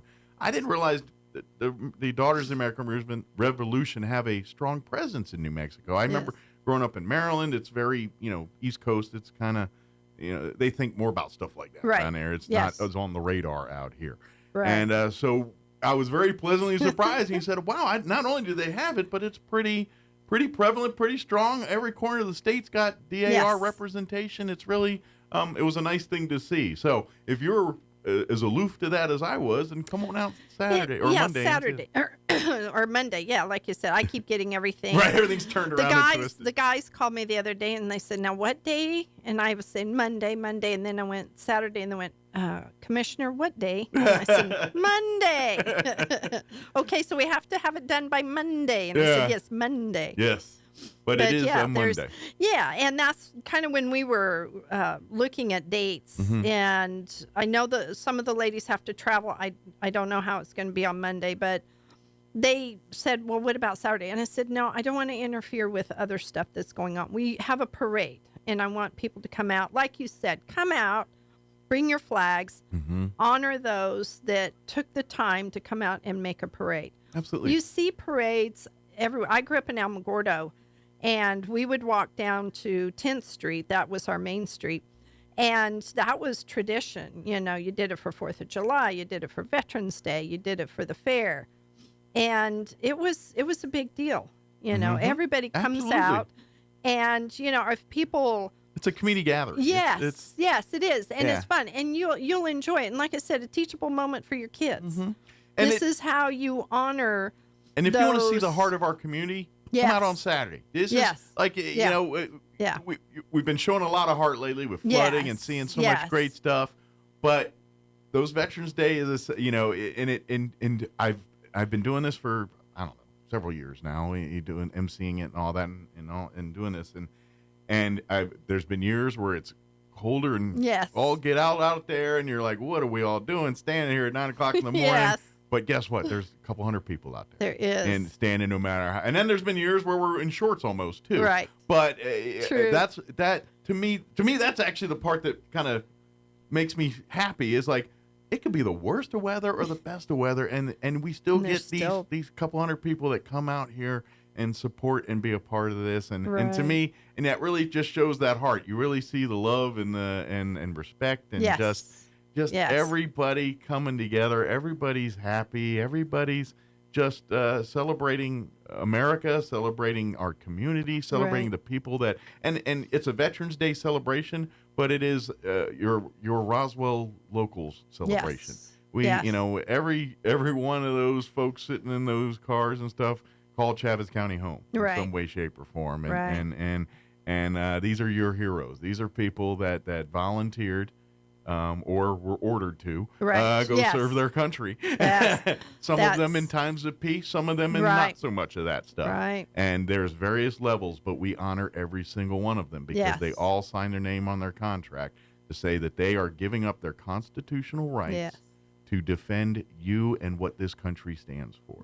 And that's exactly what you do when you sign up to be a United States service member. You give up your constitutional rights. You are no longer protected by the United States Constitution. You fall under the Uniform Code of Military Justice. It is not the same as your United States Constitution. You do not have the same rights under the UCMJ. And you would be surprised if you read in there exactly what you can and cannot do as a member of the United States military. Right. A lot of things that you think, and things like protesting. Things like you stand out in the streets and protest as a member of the military. You just can't roll up and do those kinds of things, and you will face punishment if you break those rules. That will impact your whole life. Yes, exactly. Not just pay a fine and be out the door. No, things that will make it really hard for you to get a job. Or credit or any of these other things. True. So this is the sacrifices we're talking about now, and that's not even the ones that lost. They're paid the ultimate sacrifice. We're just talking people that signed up for 4 years or whatever amount of time to do their duty. And that's why we wanted to come together and do this. Pay homage, pay tribute, remember. Whatever you want to call it, to the first patriots, our first veterans of the American Revolution. A lot of people, older people, young people, whatever, don't understand the American Revolution. Mm-hmm. They don't, they kind of gloss over it now. It used to be a big deal. Speaking when of I protesting, went to school, that really, that was America's big protest yes, against Britain. very much so. Very much so. We were trying to become an independent country. Mm-hmm. We were telling the king we did not want to be under his rule. And by sending that Declaration of Independence, and this is the part that some people may not realize, every single individual that signed the bottom of that, in essence, became criminals, targets, yeah, and wanted for treason, led a horrible life. And afterwards. had the Revolutionary War not gone the way it went, those people would have been hanging from ropes. At the end. And a few of them were. I mean, some of them didn't. end in the fates you right. wish. So I mean, and you look back. I mean, my parents have genealogy. They were just really into it when Mom retired and stuff. And we have books, and I go through that every now and then and read. People documented a lot, either diaries or your wills or your whatever. And I mean, some of the hardships, I so-and-so have 5 acres and I got this 5 acres through, I mean, they give a lineage on how they acquired all of this. Well, really, that's the only history they have, the only document. So it's literally, spoiler alert, they didn't have computers and storage systems and things. Literally, someone had to annotate it, store it in some kind of thing, a clerk's office of some kind, which, again, we should create one of those. In order for it to be, A, historical, but B, your family, what's your inheritance and where your belongings go. Sure. Well, and if you look at the original 13 colonies, all these were lands granted by the king, basically saying, you are a good, loyal subject of Britain. I bequeath you this land, which later becomes Maryland or Pennsylvania or Virginia. That's how these were all landowners and the names that they came from. And so we're from their point of view, we were still these territories of them and all this but at the same time, we did have no say in how government was run. We were not represented in the House of Commons or the House of Lords and all that stuff. And hence where we are. And of course, you've heard the Tea Party and the Stamp Acts. But all of this is that contributing thing that you're talking about here. It's, you look at it from our lens this year, but if you look at it from their lens, and think about today, and you think about the things you're dealing with today. That's that, but times 100 there. Yes, it's minuscule. There's literally and let's be honest. We read the textbooks, and not everybody was pro. There were still a lot of loyal British subjects there was. Living in the colonies, and we're like, no, I want to be a British subject. I don't want to be an American. Right. And so this wasn't as black and white as you think. We had to fight tooth and nail for it, and we had to earn it. And quite frankly, this is why we celebrate our founding fathers. Yes. You talk about what George Washington did. Forget the president stuff. Right. George Washington, the general, and how he built the army, and basically from nothing, and basically ducked and covered until we could get strength to hit him and surprise him. Basically, he was limping that army along, trying to keep it alive until we got French support and more reinforcements and more money and more guns and more everything. Yes. But basically, they were ducking and covering for the first couple of years until they could get resources. And George Washington was the sole reason we survived that period. And it kind of irritates me when we had a few years ago, we saw people taking down statues or marking them up or whatever.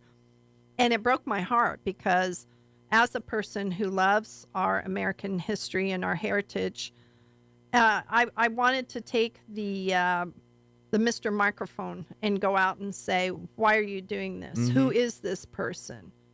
And I bet you they couldn't tell you who it was or what the significance of it was. Sure. They were there with the mob mentality. It's a racist or whatever, and it has to come down. Yep. And I mean, even in Albuquerque, in Santa Fe, they had that. They put it back up because people just absolutely came unglued and said, no, do you understand why this is here? You better learn why it's here, and you better get it back up. That's the point I'm making. And I would even argue, I know this is not as popular opinion on this, but, when they're ripping down Civil War statues and things like that, and I'm like, look, those aren't here necessarily to celebrate Robert E. Lee or whoever it is. It's to understand. And to be honest, if you do your deep dive on Robert E. Lee, he's a great American. Yes. The only reason you vilify him today because he was born and raised in the state of Virginia. Yes. That's pretty much it. Exactly. As far as a man Yes. and a general and a human being, he's really, actually, if you Right. study the history, he's Right. a very, very good man. Yeah. He just was born in Virginia, and he had a loyalty to Virginia over everything else. Right. And to live in those times, you'd have to understand that the world's a Yes. lot bigger. Yes. And that these are people that they were born and raised in a state, and they never left the state. Right. That's the mindset we're talking here. You didn't have phones telegraphs weren't even a thing till the Civil War. You know what I'm saying? They couldn't even get that was the infancy of that technology. It was a person going from railroads. very brave. They just were person going out. We couldn't go from east to west yet on a railroad. From that came later. Right. So really, you were isolated, and so to judge a person by saying, "Well, no." Yes. Basically, Virginia was. Learn. He doesn't think of United States. He thinks of Virginia. Yes. That's all he knows. That's all he lives. And if someone's saying Virginia's not part of this, well, I'm with Virginia. Yeah. So you got to remember that. And so when you rip down have that to stuff, and teach too, and understand and learn why. I mean, that's why when we came up with this plaque, I was approached by the regent from Sierra Blanca. Mm-hmm.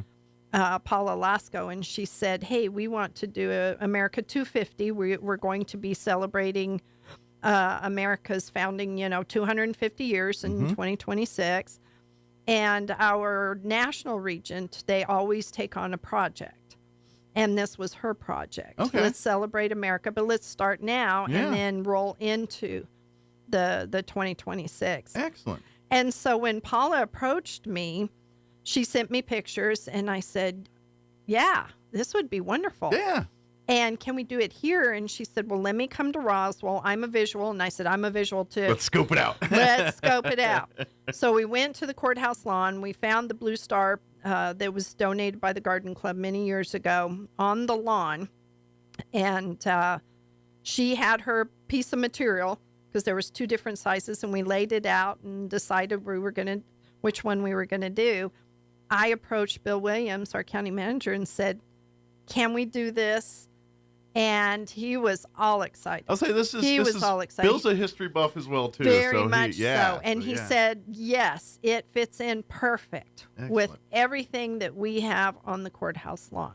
I agree completely. Memorializing our history, our veterans, and so. And I also hope too it gives an opportunity for folks to remember and spotlight the people and things we're already honoring up there. Yes. We walk by that thing 100 times a day. We do it. You may even sit down and have lunch next to it and don't really pay attention to it. They don't. And I tell you, every time I see a person, or meet a person that comes to Roswell, the first thing I say, is, okay, go to the UFO Museum, because it's got a lot of really cool history about Walker Air Force Base. Yeah, absolutely. Yeah, it's not just UFO. That timeline they have there really. Walker Air Force Base. Yeah, I love to go through absolutely. Yeah, they got all the science fi stuff and all that. And that's cool too to me because I like seeing the movie. But you're right. The actual cool. nuts and bolts history of it. If you sat down and start reading the articles and the placards and the timelines, pictures is just that's history. Yeah. And then I tell them, go to the Roswell Museum, go to Anderson Museum, go over to the Southeastern Historical Museum, go to Bitter Lakes, go to Bottomless Lakes. We're more than just UFOs. Yeah, that's the thing. Come for the aliens, stay for everything else. Everything else. Yeah. And that's what I told them. And if you want me to, I will give you a tour. And then we'll end on where the good margaritas are. There's your thing. I could see the bus now. Daradana Tours. Yes. DDT. I was asked years ago to be a tour guide on the bus that went out to Leprino. Okay. And so one of the things you had to do was when they took a specific route and you got to talk about some of the stuff. I had a blast. Cool. I really did. I was just I could picture you as like, and it's always like when you see it in movies, it's like that double-decker bus. Yes. And there's the one in the front with the microphone. It's like on the left, you'll see Elton John's house or whatever exactly. it is. Yeah, I could totally picture you being I that was person. having a blast. I tell people all the time, go down to Pioneer Plaza. Yeah. Go look at the Chisholm statue. See all the hidden stuff in there. And read the names. Yeah. My name's on there. Yeah. Because we were part of that. Absolutely. Senator Rod Adair had asked us, and we were all, yes, we will do that. But there's a lot of symbology in that thing, yes, too. There is. If you and Easter people, eggs, I guess you could say. Yes. Yeah. It's just so cool. But we have great history here, but our first history is what we want to highlight, too. And that's kind of what Daughters of the American Revolution is about. And that's what following you also our find, genealogy. Yeah, but that's what you also find on the Veterans Memorial itself. Like if you ever walk up there, all of our gold stars in Chavez County are on that thing. Every person that made an ultimate sacrifice that's from here in Chavez County, their name is on that placard. Yeah. Thank God there's not a long list. Right. But there is a list of There people is a there. list, And yes. unfortunately we're probably going to have to add some names over time here as life goes on. But that's what it, and that's why I'm kind of like, I hope they come out for the DR thing, and then they realize, oh man, I didn't realize there was this much to the actual veteran ceremony or the statue itself. Right. So please come out and be a part of that. Well, it is, and it's not, back in the day, everybody thought, oh, Daughters of the American Revolution, these are a bunch of old white ladies and stuff. And we have, with all of the genealogy places that you can go now, it's probably growing. we have African Americans, we had slaves that actually fought. We just found out with our new regent, her project was finding out about the Navajos. Excellent. Navajos can apply. They were part of the American Revolution. And you wouldn't think of that so much, They traveled to Santa Fe and sense. gave $1 towards the American Revolution Fund. That's awesome. And she has names that were actually documented. Some did get their documentation from Santa Fe, some did not. But who would have thought that? I'm going to take a stab that obviously probably not so much Navajo in our western Right.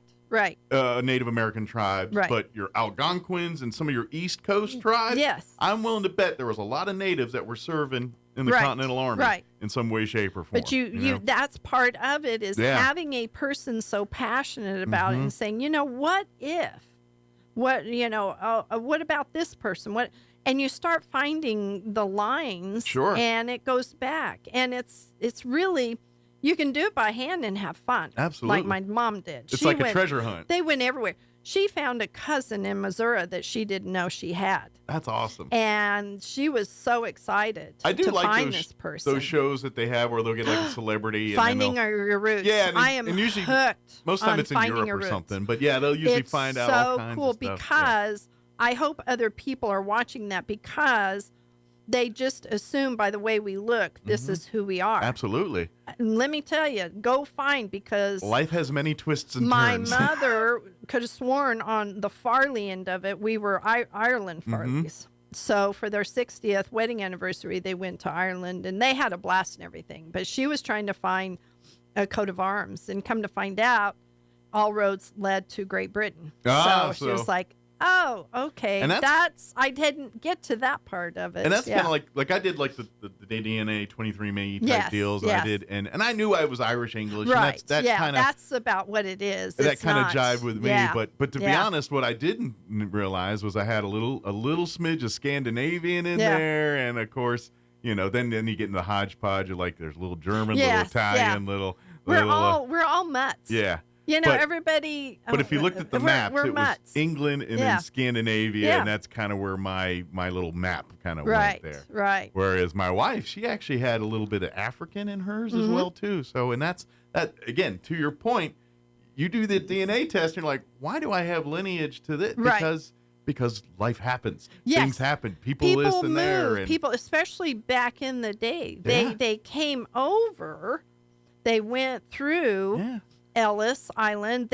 And that was a documentation. Sure. That's why everybody's like, come in so everything can be documented. And the United States because is a that's true history. melting pot. Yes. That's and then where your aunt, uncle, grandma, great went to. They didn't stay there. They went to Ohio. Ours went to Ohio. Ours went to Missouri. Absolutely. Ours, and now it's really, my dad came to New Mexico. I'm first generation New Mexican. Yeah. And His depending dad on the came time from frame, Arkansas. when they're doing expansion west, maybe they came in at a time where they say, well, I'll get, and they were literally doing, you ever seen that Tom Cruise movie that came out in the 80s and Nicole Kidman where they're, I can't remember the name of it, But that was a thing, Yes, you know, as America expanded and all that kind of stuff. So, and I would also offer this. You'd mentioned Ellis Island, and I've been there once.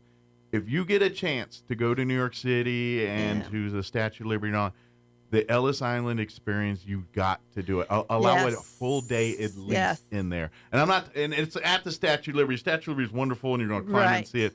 But the real meat of that stay is Ellis Island and the museum, because you see everything. Like, obviously, you can. They have the books, and you can actually go through and find your ancestors. And if you know them, you can see where they basically signed in as Americans and do that. But you see the lifestyle, the good, the bad, the ugly. Yes. From the processing to the cells and the treatment, and not all of it's pretty. Right. But you learn what your ancestors did to become American citizens to get here. Yes.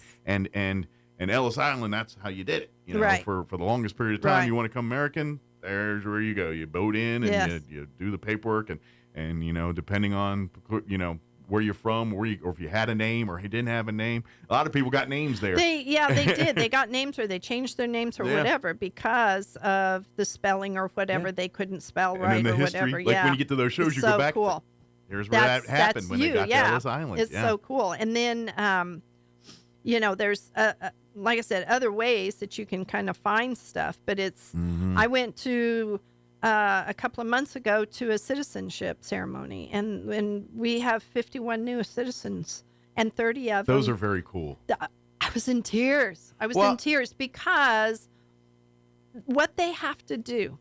My ex-sister-in-law, it took her 7 years. And she was so proud. Absolutely. So proud of it. She showed us all the stuff that they gave her. And they're more knowledgeable Americans, pound for pound. Very much so. And her English, she was from Bosnia. Yeah. When we first met her, we couldn't They know your understand Constitution her. better than you do. And when she became a citizen, her English, and then she decided, well, she was an English teacher in Bosnia, so she went and got her credentials and taught English here in Florida. You don't realize how lucky you get it by being natural sometimes? Yes, what they have to do, but they did it the right way. And then they walked over to the clerk's little table, and they became registered voters. And then we celebrate them and honor them. We do. And guess what? It was so beautiful. They all come because they've got that pride, they've got that energy, and all of them come and live their dream here in the United States. And that's how you do it. And that's why we celebrate it. But this is what you folks that are born here and you need to stop taking for granted what you have here in this country. Yes, these folks, like, you walk around today and you could walk around and barely ask who your vice president is, and you're going to get a 50-50 shot of someone knowing it. Yes. You know, and these folks, they have to know everything about the process of the Constitution, our government, the checks and balances. They have to know the ins and outs of this working to be a U.S. citizen. That's part of it. It's not just knowing the pledge and knowing. You got to know a little of the history. You gotta know how the government operates. You didn't have to learn that. I mean, they were taught whether you paid attention, but it's not a law for you to be here to know this stuff. For them, it is. And so that's why. We did that one time for one of our DAR. We have DAR meetings. We have about 4 meetings a year with the Roswell chapter, and we give presentations or whatever. And one time, one of our members said, I want to be, can I be the program? We said, sure. And she goes, okay, you're going to love this. And she gave the program on the citizenship test, and everybody flunked. And we're like, hey, we should know this stuff. We're DAR. Yeah. You're absolutely right. I'm calling all of us. I'm not talking about people. All of us need to know more about our government. We thought we would ace it, no problem. So, and quite frankly, and I'm going to end it here because I don't want to get political, but quite frankly, the more you know about how your government works, the less they can pull the wool over your eyes. That's all I'm saying. And that's kind of what we saw, I think, on Tuesday. We all kind of hang our heads sometimes and go, really, are people going to wake up and see what they're doing? And they did, and I have hope. I think they did. But like I said, we as Daughters of the American Revolution, our chapters here, we have 4 chapters: El Portal, Sierra Blanca, Thomas Jefferson out of Portales, Clovis, and the Roswell chapter will be gathering at 1:00 on the courthouse steps. This Monday. This Monday. It's free. It doesn't cost or just and come you on don't down. have to be. Come find out. We will have materials for you to find out how to become. Yeah, if you want to Daughters learn of more the about becoming a DR, Yes. or and it's easy. do you guys have a contact to the We do. SAR as well too? Sons With Sons of the American Revolution. So if there's any fellas out there that maybe Yes. think, and reach our, out. Our color guard is going to be a little gal, and she is Children of the American CAR. CAR. Yeah. So we got DAR, SAR, and CAR. Yes.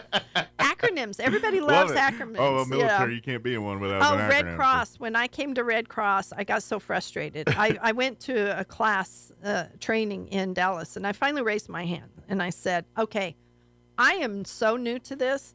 You guys are talking in acronyms. I have no clue what you're talking Yeah, you're about. talking a foreign language to me. And so they said, oh, okay, we will get you. And it was 2 pages. And I'm like, oh my gosh, you guys, it's like being in the military. And then you get really mad when you got, wait a minute, you got 2 acronyms that the same acronym has 2 different meanings. Yes, Which way? yes, Well, you got to know in the exactly. context of the conversation. Yes, I'm like, exactly. why do you make it this hard? I know. Yeah. But anyway. But we want to invite everybody Absolutely. on Monday, November the 11th at 1 p.m. on the courthouse steps. It Yes. will be outside. Yes. Rain or And shine, but rain or it's supposed to be- shine is it's supposed to be beautiful, nice. sunny, and I 70, keep checking. And we're going to have the New Mexico Military Institute choir. They're going to sing the national anthem. Beautiful. We will have a color guard there. We will have speakers. And then we will unveil. And I got a sneak peek. Our Chaves County Facilities Maintenance guys sent me pictures.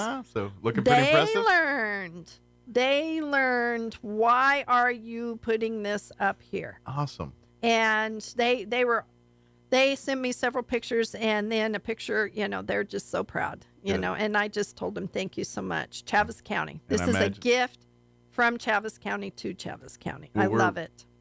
We're excited. Love it. We're so happy to see it, and I would love to get as many people Yes. out on the courthouse lawn here again. 1 o'clock. 1 o'clock. Monday. Yes. Veterans Day. Veterans Day. Come for the dedication of the DAR, Daughters of the American Revolution placard at the Veterans Memorial on the Chaves County Courthouse lawn at 1 p.m. Come be a part. Come see the ceremony. And by the way, if you've never actually checked that out, please take time to read and look at that memorial and see the amazing folks that that are honored and ours is that going thing. to be a little pomp and circumstance too, because when we do a program like this, there is certain things that we have to do in order to, that is protocol. There's always for us. pageantry and Yes. absolutely Yes. protocol. It's a nice ta-da, and we. Same thing with Let me tell you, DIR does ta-das. We no know different how than to your, do than your ta-das. VFWs or American Legions or any of those as and well, there's too. a reason for it. You have people that walk in going, boy, this is, and it's like, there's a reason for it. Find out why. And all the Why military they stuff. do It's the that. same thing there. The Yes. symbolism, why we do Yes. saluting, all of Yes, that. There's reasons exactly. for all of this. There stuff. is. There's And it's- history. There's It's reasons for all. cool. It's history. Yep. Learn it, please. Absolutely. So, yes. but come out, and, Yes. and by the way, if you think maybe you might have, or if you just want to know, want to know, Yeah. how do I become? Reach out. How do I find out? We have people that will help you. We have the Wilson Cobb genealogy. Yeah, that's a great resource. It's a there. great resource. We helped with opening of that. If for whatever reason people can't make it out on Monday, but they really do want more information about DAR, is there a phone number or a website or a place you can steer them to? We have our state website Okay. that you can contact and go to the state. Just Google, New Mexico DAR, Daughters of the pop American right up Revolution, there. Okay. and everything kind of pops up, and then everybody's contact no matter where you are, you can contact. Excellent. You'd And they be will- amazed at how many chapters we do have Sure. here. And I imagine when they see new people, they're like, "Oh, great!" Because Yes. like you said, they're probably a lot of people. It's under people's radar, and so when they find out, they're like, Yes. "We want to get them in and Yes, blow we it do. up as much as possible." Because So- I'm getting older, and so I have to pass the baton that is on kind to of what happens. Other, we have to get in. all civic groups are going through the growing Absolutely. pains, and You so find something and plug into it, no matter what it is. Absolutely. That was another conversation we're talking about Yeah. veterans because, in Yes. VFW and American Yeah. Legion, almost think they're old men and sit Right. in bar stools. And Yep. like, Yeah. Now your veterans today are gamers and Yes. things like that. They're in their 30s, Yes. and 20s. And so, Right. yeah. So, but That's cool. well, we're listening. So, We're getting there. but as always, thank you, Dara, Thank for everything you. I you do. appreciate Whatever hat you're wearing, we appreciate you and here. your county is doing we're marvelous. doing great, Thank you very much. Your county is working very well with the city of Roswell Absolutely. and all of FEMA and our everybody staff else is amazing. Our staff, even some of our staff was affected. And well, hopefully those folks in they're Dexter, still out there. Hagerman, were, be honest, they're kind of under the radar, because everyone's focused on Roswell. They are, but everybody is kind of pushing them down. Good. Hey, we got this. We got our grappler truck for the county, so now we can go to Midway and Roswell Dexter. got the spotlight, but they were hammered pretty hard in those areas. So we're working, I know I've talked to a lot of people in Midway and Dexter, and it's like, yes, trash is on their mind because they're wanting to get that away. Absolutely. Yeah. So, but help's on the way. Help's on the way. But yes. As always, thank you, Dana. Thank you. We'll see you next time. I appreciate it. All right, it is 8:58. Quick break before we get you in the news. Don't go away. Help benefit the Wounded Warrior Project with H.F. Sinclair, Saturday, November 9th at the Veterans Mission 5K Fun Run Walk and Ride. This 5K Fun Run will begin and end at Beige Veterans Park in Artesia, and the course will take you around Eagle Draw, Walk or Run. Kids 6 and under can join on their bikes. Pre-registration is $25 for adults and teens, kids $10, and your 4-legged companion only $5, with all proceeds to benefit Wounded Warriors. For more information or to sign up, visit hfsnm.com/veterans-mission-5K. So your pecans aren't as big and bountiful as they used to be? Well, what would Jim Gill do? Hi, this is Ben from Roswell Seed Company. Few people knew as much about pecans as Jim Gill. And if he were here today, he'd tell you it was time to fertilize. He'd tell you just what you need and show you how to use it. Then he'd make some joke about your neighbors making fun of your nuts. So when there's trouble with your pecans, head for Roswell Seed Company and ask them, what would Jim Gill do? Your home for Armed American Radio is 106.5 FM, KEND Roswell. RFK Jr., Marco Rubio, Mike Pompeo, among the names being bandied about as for high-profile positions in the new Trump administration. Pompeo had served as Secretary of State in the first Trump administration. And there's been no lack of speculation over how President Trump will approach the war in Ukraine. Our military affairs analyst, retired Lieutenant Colonel Robert McGinnis, ventures a guess. He's going to find a solution very quickly and turn off the continued flow of kinetic aid, military aid to the Ukrainians, because they won't need it because the war is going to end. Mr. Trump has said he could end the war in a day. Kamala Harris has delivered her delayed concession speech. Earlier, she called President-elect Trump, offering her congratulations. And we're about to hear from President Biden. In remarks scheduled for the White House Rose Garden, the president will address the nation to discuss the election results and the transition. Today's speech follows yesterday's phone call during which the president congratulated Donald Trump on his election victory and invited him to the White House in the near future to discuss the transition. A spokesman said Mr. Biden expressed his commitment to ensuring a smooth transition of working to bring the country together. Greg Clugston, Washington. With a new sheriff, Donald Trump, on his way into town, Hamas now calling for an end to the war with Israel. There are multiple reports quoting sources as saying that Special Counsel Jack Smith is winding down the 2 federal cases brought against Mr. Trump. And there's word that independent Angus King has won re-election to the U.S. Senate from the state of Maine. Federal Reserve expected to announce another interest rate cut. Look for that announcement later today. Watching Wall Street, the Dow 30 points higher. The NASDAQ Composite Index is up 248 points. More on these stories at townhall.com. Everybody wants cheap airfare, but where do you find it? You call Low Cost Airlines. Their prices are direct from the airlines, and they're so low you can't find these fares published anywhere. They specialize in cheap flights, discount hotel rooms, cheap car rental rates, and great package deals anywhere around the world. Wherever you want to go, they can help you get there cheaply and with a best price guarantee. If you want the lowest prices on your airline tickets or other travel services, call now. That's right, call. That's the only way to get these rates. Experts are standing by 24/7 to get you the cheapest airfare and hotel rates available. So don't wait. Call right now for the lowest travel prices anywhere and for great last-minute travel deals too. Call 866-755-5300. That's 866-755-5300. Again, that's 866-755-5300. Call us right now. A Japanese automaker is cutting 9,000 jobs, and there are voluntary pay cuts amid a sales slump. Nissan has been badly hit by a drop in sales in China, where it's been outpaced by local producers such as BYD in the fast-growing market for electric vehicles. It's also suffered in the United States, where hybrid cars are becoming increasingly popular, but it lacks suitable models in its lineup. In the 6 months to the end of September, the company's operating profits were down 85% compared to the same period in 2023. Nissan's chief executive, Makoto Ishida, said he would forfeit half of his salary, and other executives would also take voluntary pay cuts as they sought to turn the business around. The BBC's Theo Leggett. The Australian government has unveiled a bill that would set an age limit of 16 years for youngsters to start using social media, would hold platforms responsible for ensuring compliance. Townhall.com. A former Trump advisor is due in court today. A judge orders Rudy Giuliani to appear in court Thursday to explain why he has yet to turn over his belongings, including a Mercedes that looks like the one he was seen riding around in on Election Day in Palm Beach as part of a $148 million defamation judgment. This comes after two former Georgia election workers sued Giuliani and won, but say they haven't been able to collect. Among the possessions Giuliani owes, a $5 million Upper East Side apartment, a 1980 Mercedes, once owned by movie star Lauren Bacall, and a variety of other belongings. I'm Julie Walker. It has been labeled the mountain fire driven by high winds raging northwest of Los Angeles in Ventura County. Dozens of homes have been destroyed as thousands of people flee, more than 10,000 people under orders to clear out as the blaze threatens 3,500 structures. More on these stories at townhall.com.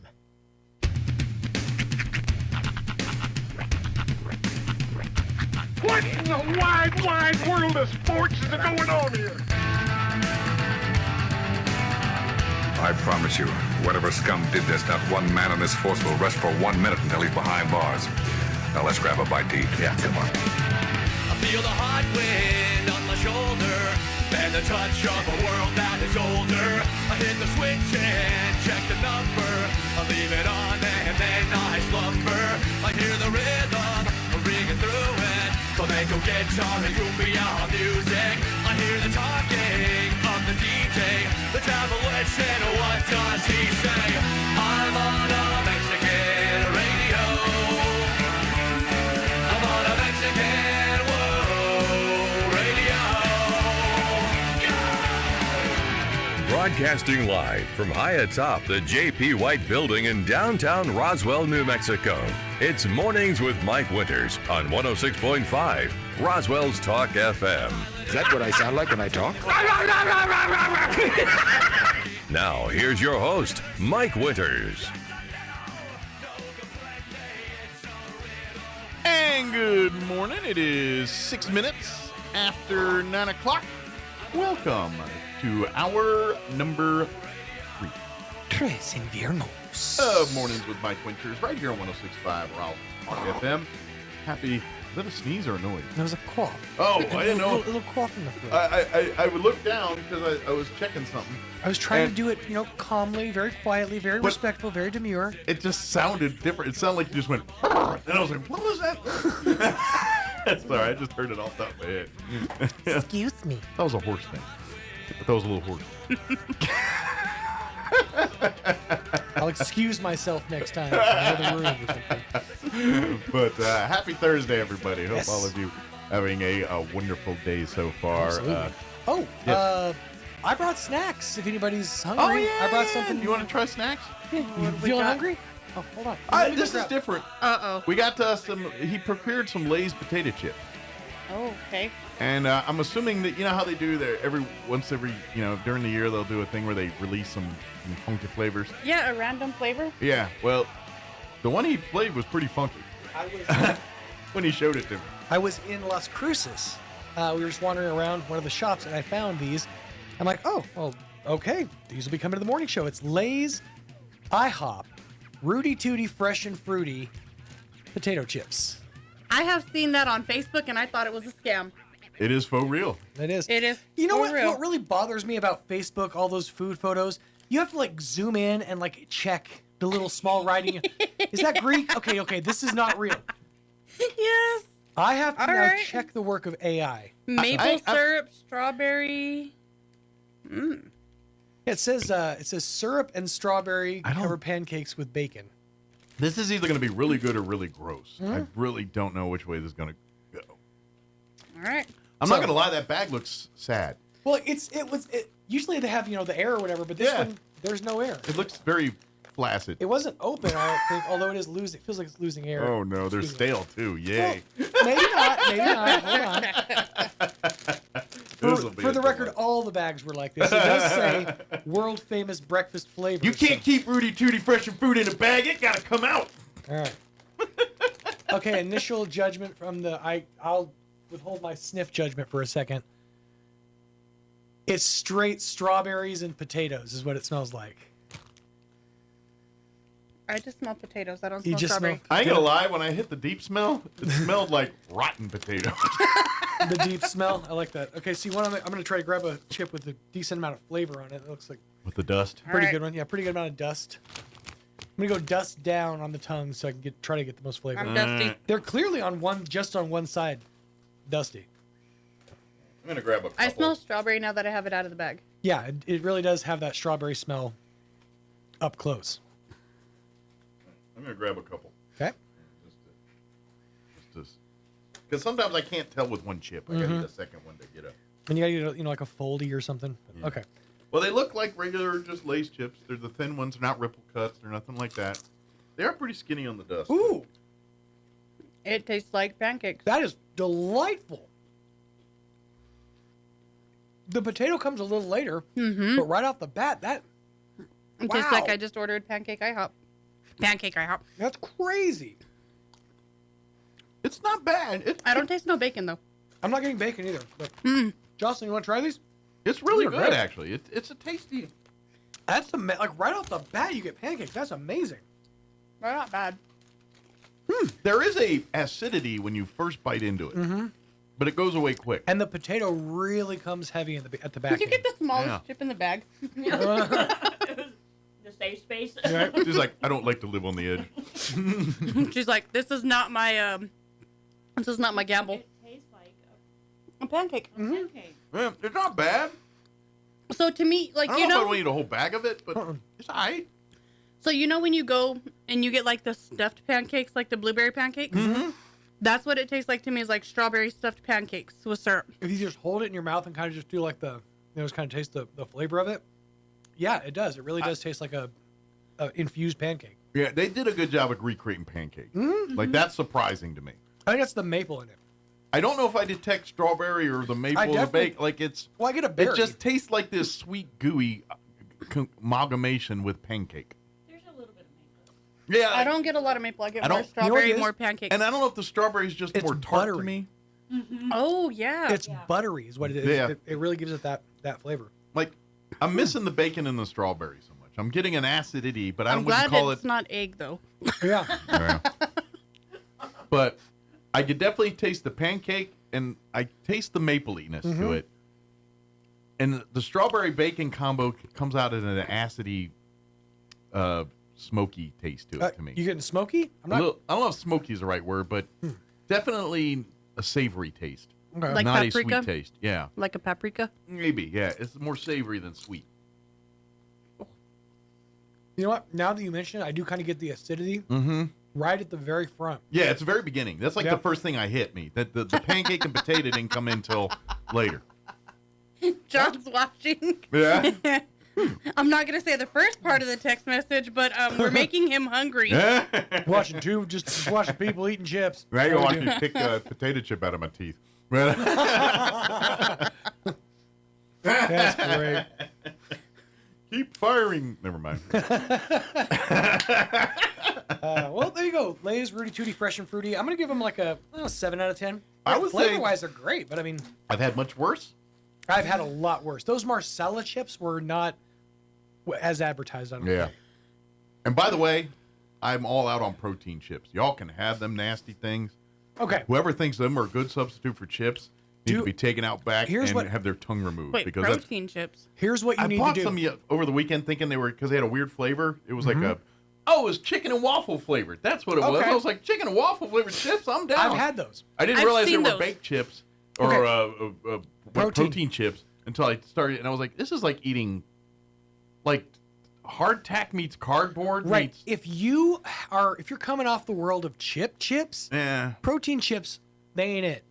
But if you're coming off a world where you're not allowed to have chips, protein chips, they'll scratch the itch. Oh, I just bit in there thinking it was going to taste like a chip, and I was rudely surprised. I was when Quest chips actually started. Their first like 3 flavors, and it was Quest because it's a purple bag with chicken and waffles. I remember that now.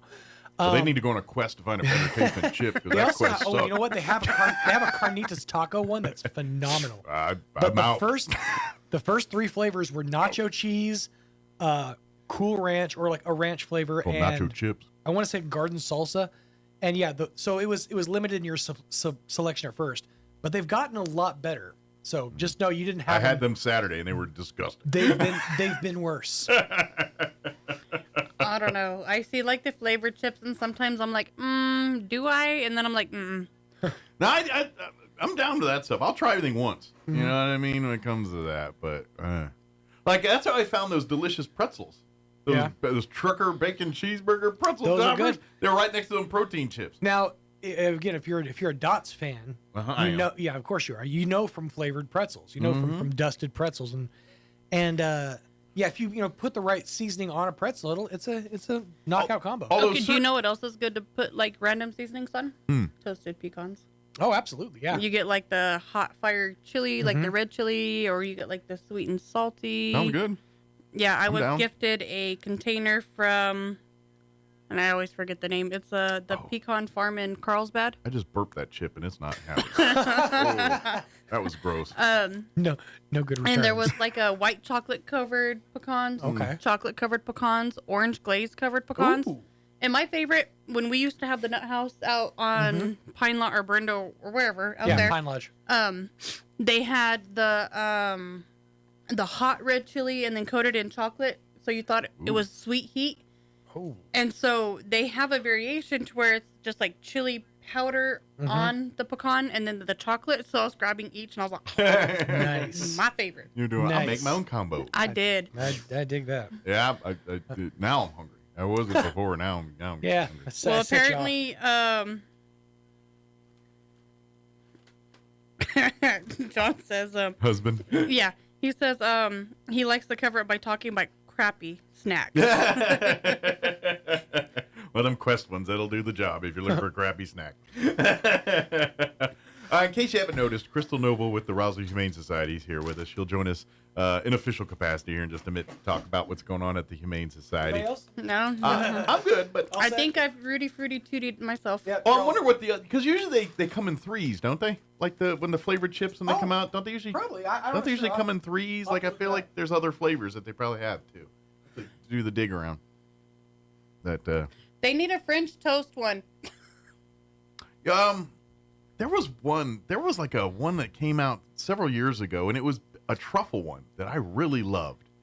And they should just make that one a regular flavor. It was some kind of fancy truffle, but man, it tasted good. I liked that one. It was kind of a barbecue-y, smoky, but that truffly taste. It was really good. See, if they made just like Ruffles potato chips, the original Ruffles potato chips, and then dipped them in chocolate, I think that would be great. I think you can get those, not like from like a big box company, but I've seen those like a lot of like where you get those nuts and things. I've seen where you can get like those rippled chocolate dip potato chips, basically. Yeah, I've seen those. You can buy them. Like one of those snack.coms or one of those. I think you can get them. I think they do have them. Pretzels are just as good in chocolate too. Yes, I love chocolate covered pretzels. Yep. All right, we're going to get the hour going. Otherwise, I'll be talking about food for the next 40 minutes. So it is 9:17. Let's take a gander at your weather. We got rain on the way. And it's here. So more of that. It is. I'm meteorologist Steve Hamilton with your Pecos Valley weather. Low pressure rolling through our area today. Showers will be likely, and our afternoon high stays in the mid-40s to mid-50s. For the overnight hours, we get wet weather, showers and thunderstorms. Pretty good possibility. We'll be in the upper 30s to mid-40s. Could get a few lingering showers hanging around on Friday, but some sunshine. Our high in the upper 40s, and then back to fair weather for the weekend. That's your latest forecast. I'm meteorologist Steve Hamilton. Thank you, Steve. Currently, I scrolled too high. 39 degrees here in Roswell. Humidity is at 89%.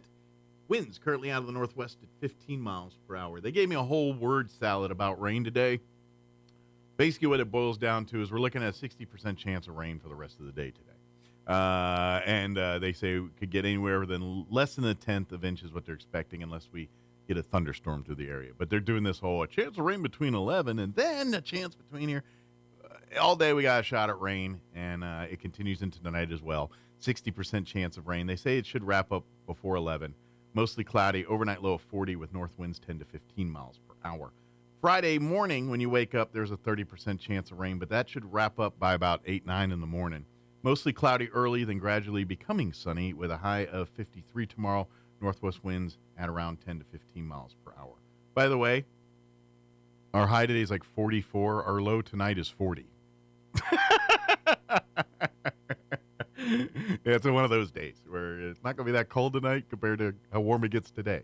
For Saturday, you're looking at sunny skies, 63 for a high. Winds will be out of the south, 5 miles per hour. Sunny on Sunday with a high of 68, and then sunny and 72 for Veterans Day on Monday. All right, it is 19 minutes after 9 o'clock. We're going to take a quick 2.5-minute break, and then on the other side, Crystal Noble will officially join us here from the Roswell Humane Society. Don't go away. This is an important service update from Plateau for Roswell, Dexter, and Hagerman customers. We are aware that many of our valued customers in Roswell are experiencing service outages due to the recent weather event. Our teams are working diligently to restore services as quickly as possible. We understand how important staying connected is, and we appreciate your patience as we navigate these challenges. Please know that our top priority is getting services working safely and efficiently. Thank you for your understanding and support from all of us here at Plateau.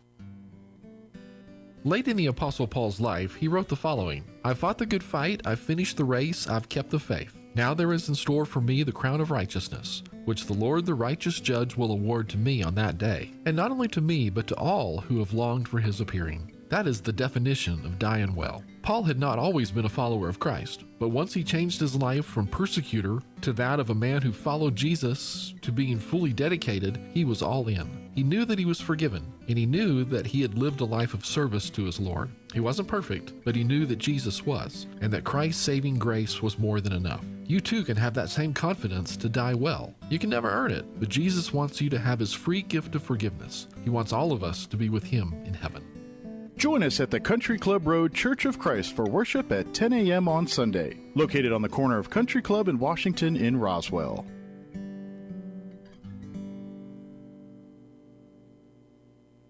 Have you experienced the Valley Cafe yet? It's much more than lunch or dinner. It's an experience. Chef Anthony Noble is a nominated Chef of the Year and manager with a 4.9 out of 5 kitchen cleanliness rating and a 4.8 out of 5 most love rating. It's time for you to experience the difference that so many others already have at the Valley Cafe. Visit for lunch or dinner at 801 West Brasher, the orange building across from Church on the Move in Roswell. And save the Valley Cafe in your contacts. 575-755-EATS. 575-755-3287. Don't forget, we can cater your event too, and a portion of our proceeds go to the Dream Center in Roswell. Now's the time to get a great deal on select Kubota compact tractors. The Kubota L Series is the #1 selling compact tractor in the U.S. They're designed for easy operation and feature performance meshed attachments. Right now, bring home select Kubota equipment for 0% APR for up to 84 months. Now through December 31st. See us or go to KubotaUSA.com for full disclaimer. Visit your local Kubota dealer, Amigo Machinery at 2801 Southeast Main Street in Roswell. A bedroom is a quiet escape where I go for peace and comfort.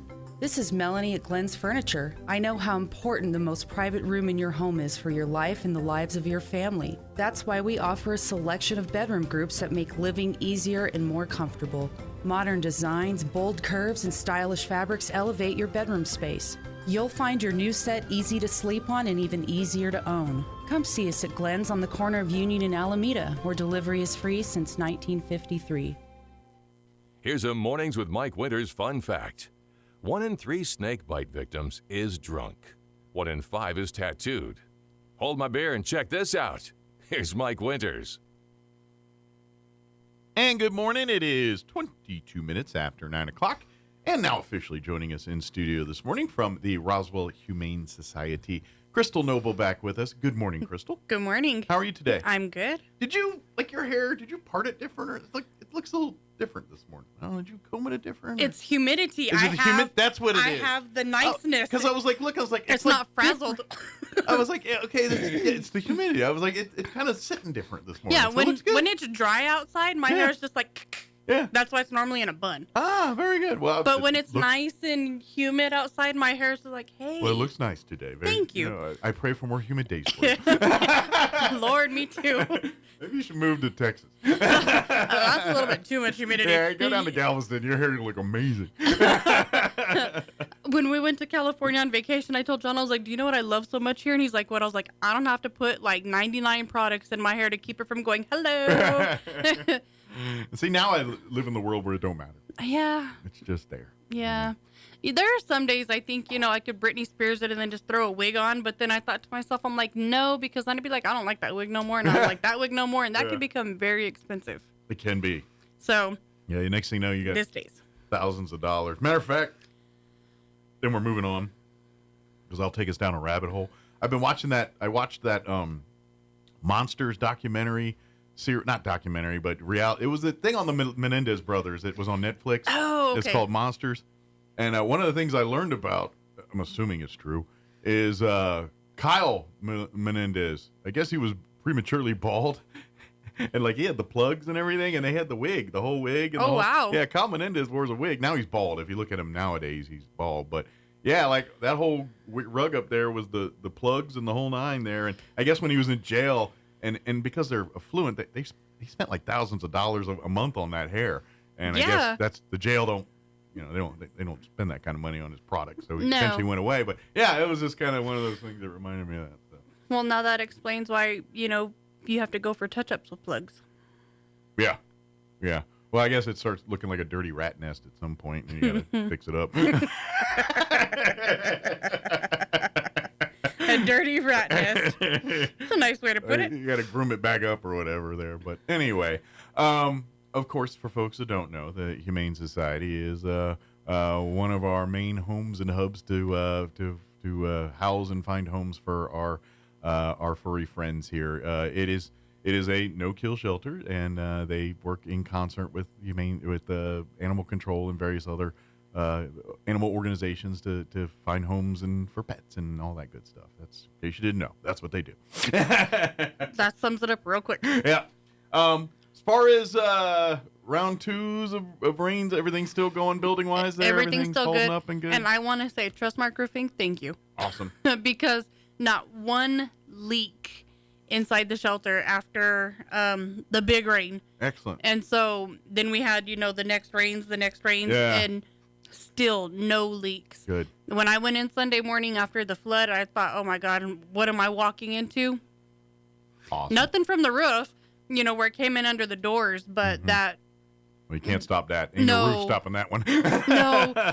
But I will say, we have the outside drains, and so that helped a lot of the water just go down into the drainage So it really system. didn't get into the and proper then building of the thing. when you go out into the dog kennels, there's drains, like the doors that go outside, there's drains right inside the doorways. Well, it makes sense. So anything that did come in under the door that made it in went right into the drain. So the fact that they kind of got like basement flooring with the drainage, because obviously you probably spend a lot of time scrubbing and hosing, and that's how you clean off those things. And so to allow drainage for all that. So that was a blessing probably for flooding thing that kept water from rising up and getting into the kennels. Now, the debris that was left in the parking lot, our building sits kind of far off from Main Street, and McGaffey Street. There was debris all the way up past our metal fence where the outside kennels are, and partly into Animal Control's parking lot. Oh, so wow. the water did come up quite high in that area. but luckily neither shelter suffered any major damages. Good. You know, a little bit of water under the doors, easy to fix. Yeah, say nothing compared to what some folks are dealing with. No, and the people that, you know, lost everything from the floods, our hearts are with them. And if they need stuff and they go into the thrift store and they talk to Camille and just say, hey, you know, this is what we're dealing with.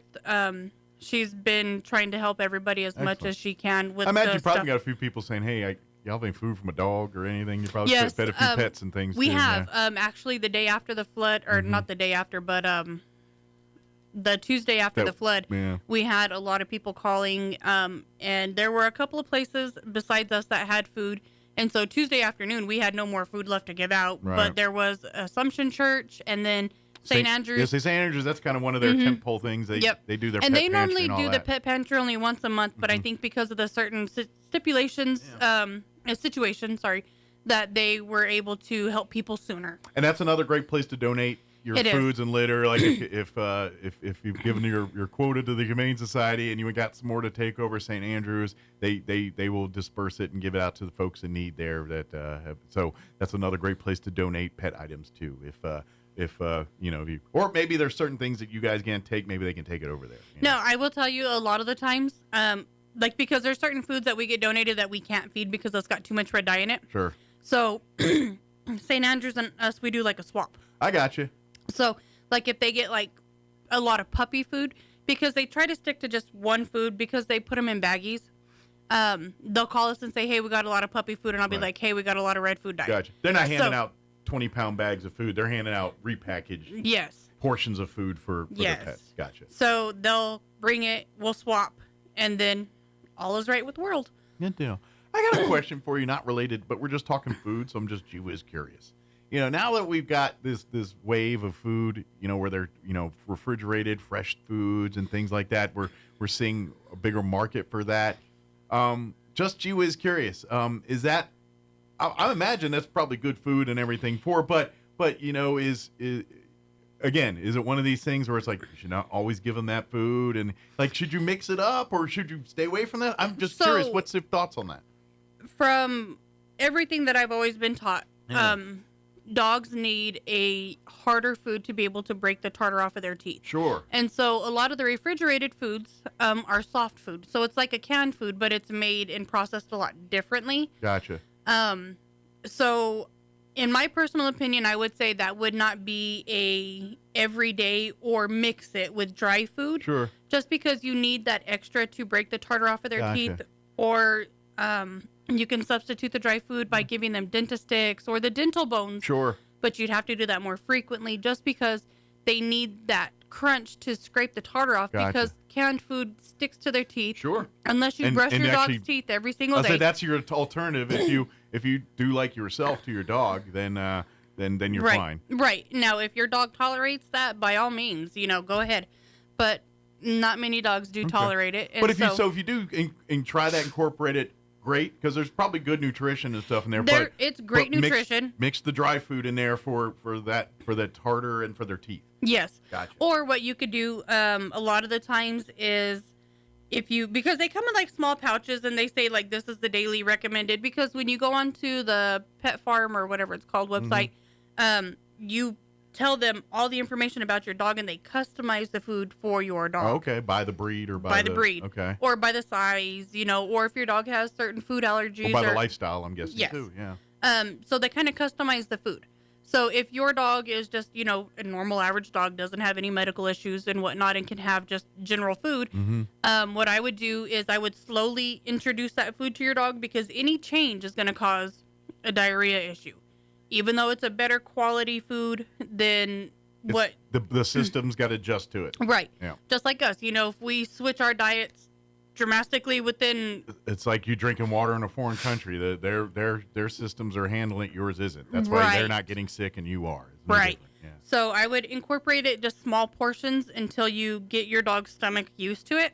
But I would also start off with just offering it into like a small bowl and then offering dry food after.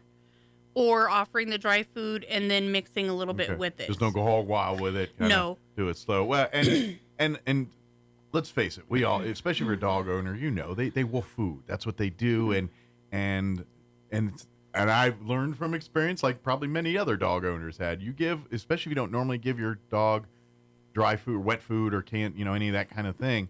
They tend to wolf it down, and almost 9 times out of 10, they're going to yarp it right back up because they ate it too fast. And so this is why when you do this, incorporate. So don't be just throwing the whole can of food in there. Put a spoonful or two, mix it with the food. So when they do wolf it down, it's not going to make them yarp it right back up. And another thing, they have like the maze bowls and stuff. We use those a lot at the shelter for the dogs that just gorge the food, because a lot of the times the dogs that we have, they've gone without food for long periods of time. They don't know when their next meal's coming, Exactly. so they're stocking up. That's instinct. Yeah. So we use the maze bowls. So if you're going to introduce like a new food in that form, I'd get a maze bowl. Okay. And then, put the dry food, put it down first, and then put the dry food. Okay. Because within the maze bowl, it makes them use their tongue and lick, so they can't just grab bites. Forces them to slow down. Yes. Which allows the digestive system to process, and so they don't eat a whole thing of food and then ends up on your floor 2 minutes later. And then they're like, I'm hungry again. Yeah, exactly. But we all learned that lesson at one point or another, And it's, dogs are very similar to kids. Yeah.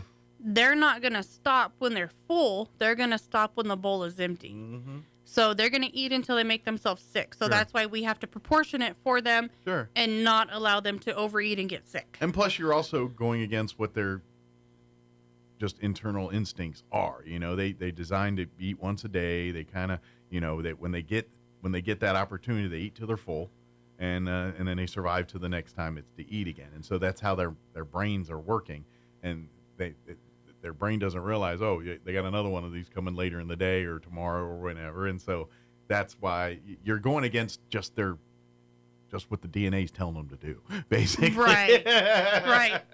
So you just have to make sure that, anytime you change your dog's food, slow increments, mix it with what they're currently on, and then just gradually reduce the old and increase the new. Yeah. And that way you slow down any stomach issues, and they can be and happy. Then some animals are different too. I've seen ones where they got that iron stomach. You could literally give them anything and they're fine. Each animal's different. Some are more finicky than those, and cats are the same way too.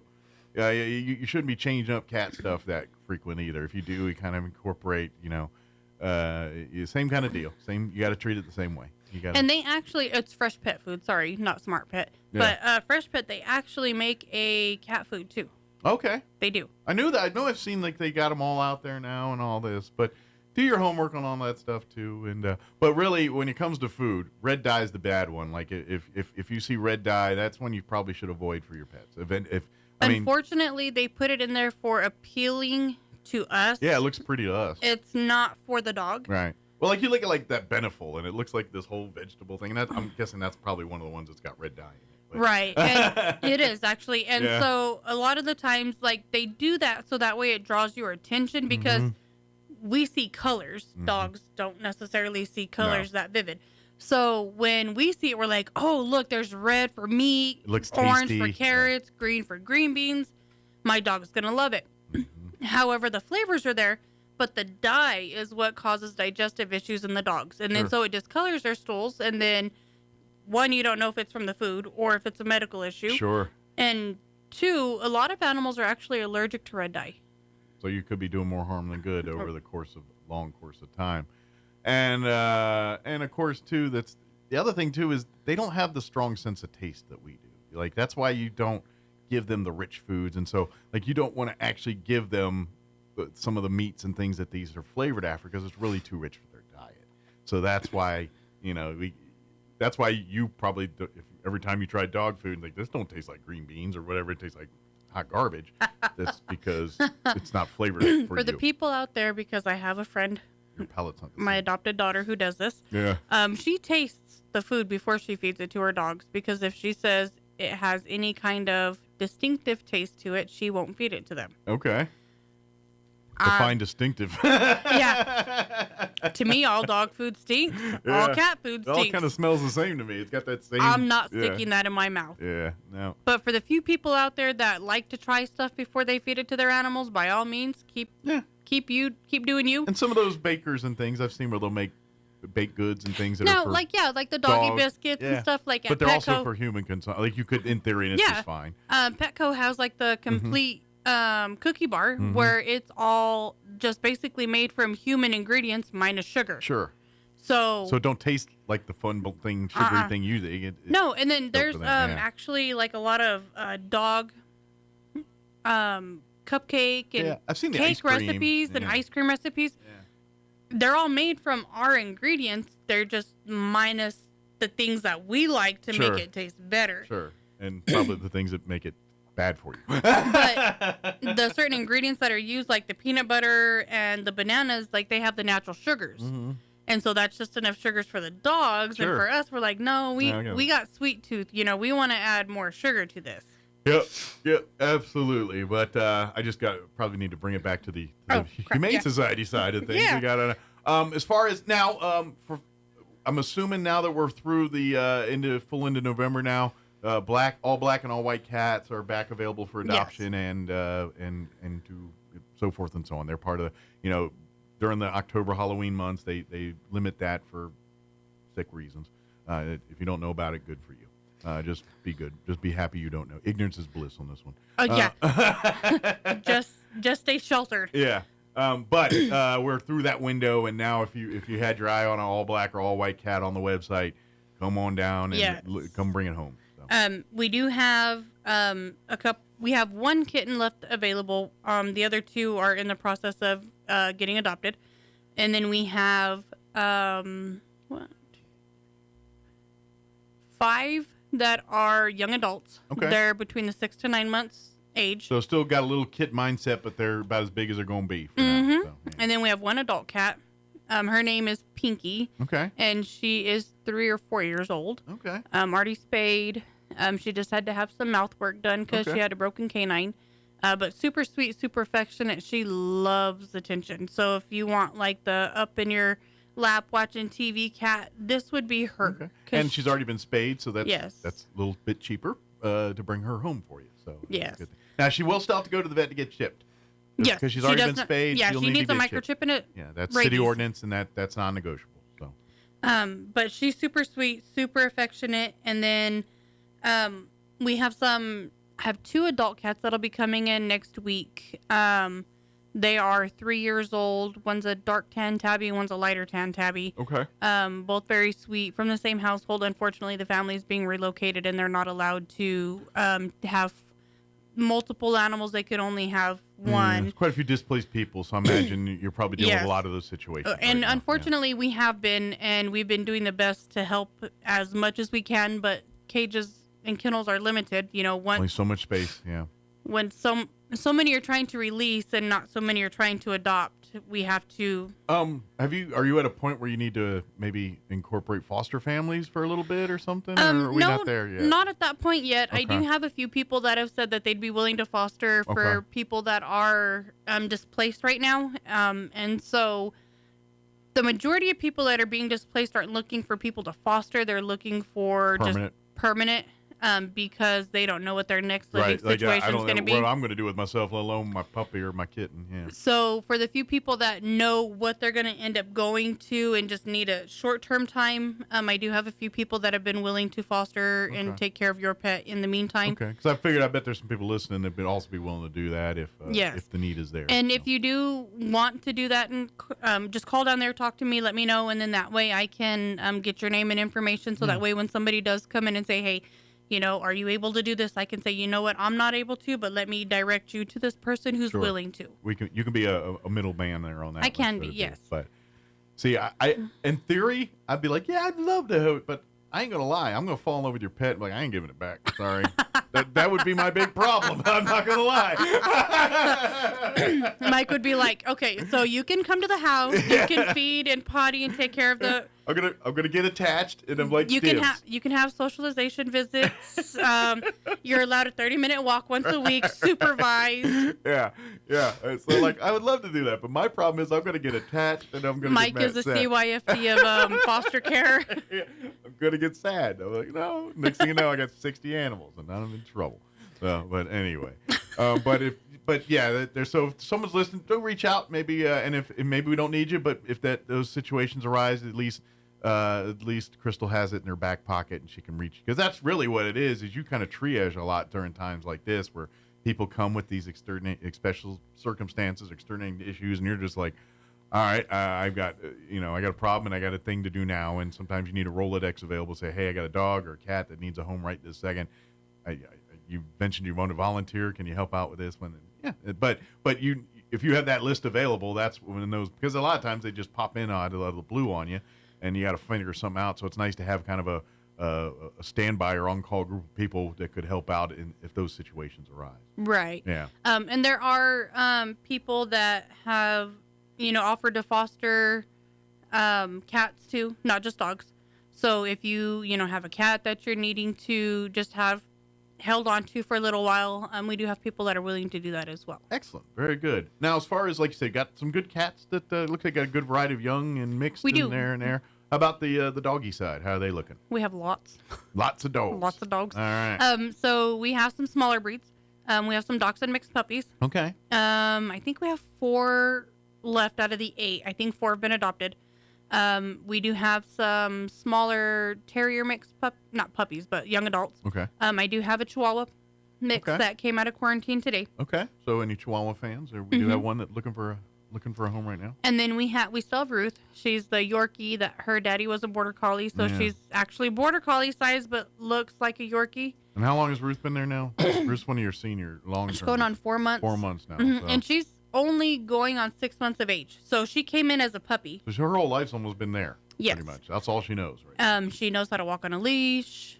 She's super sweet. She loves everybody. So when she finds a home, she's going to be blown away. Because really all she knows is cages. Yes. So when she actually has freedom, that pet's going to love that situation.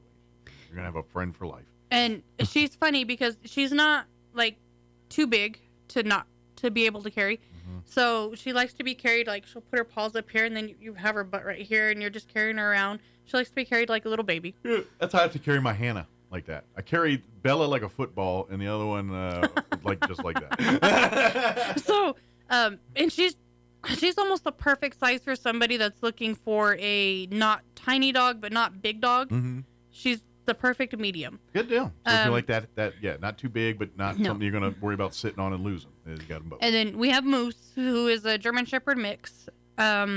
He's short and stocky, so he's broad this way. So he's probably got like those shepherd legs where they're kind of crouched and kind of that low to the ground mindset, but kind of shepherd's display sometimes. Yeah, like he looks just like a German Shepherd, but short. Yeah.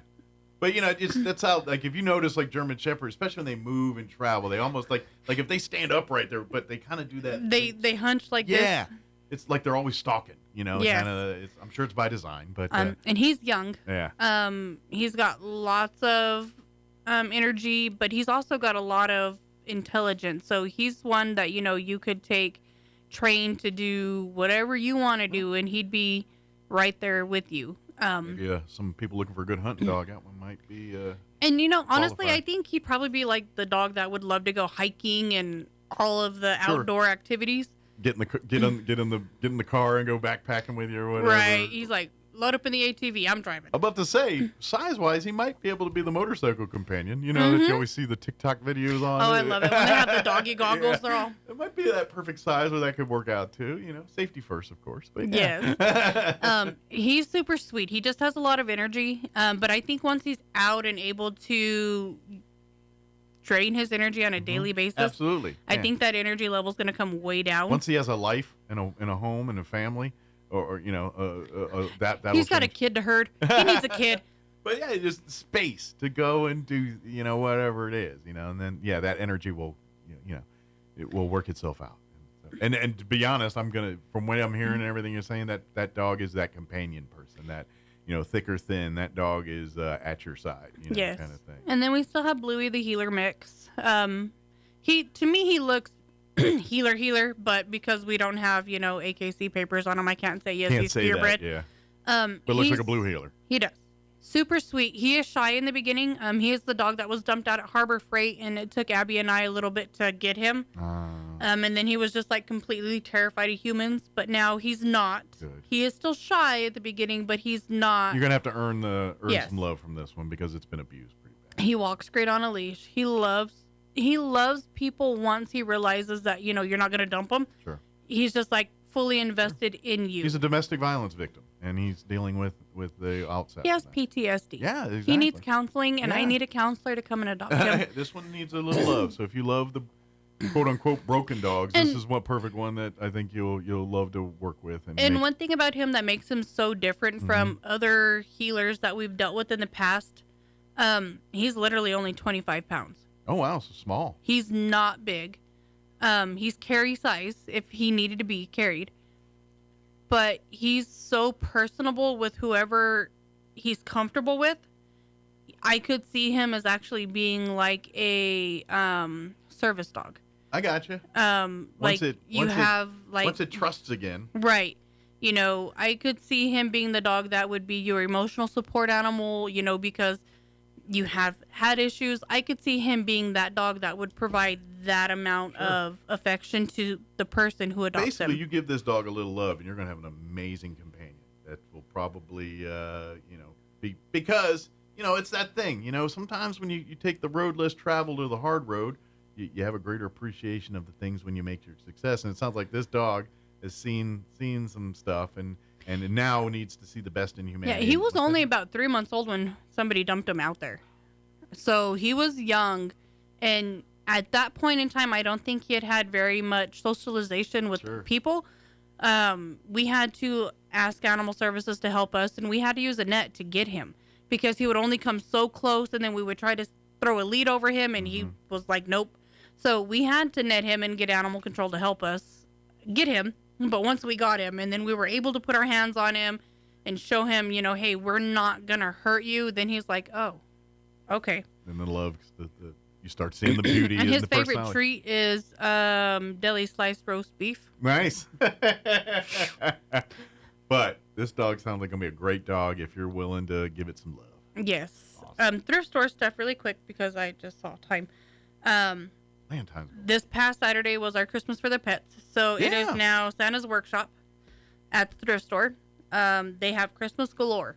So if you can name it, we got it. Excellent. It's all way cheaper than if you bought it brand new at your whatever big box store wherever you go to buy your Christmas. So we've got Christmas trees. We have Christmas pajamas.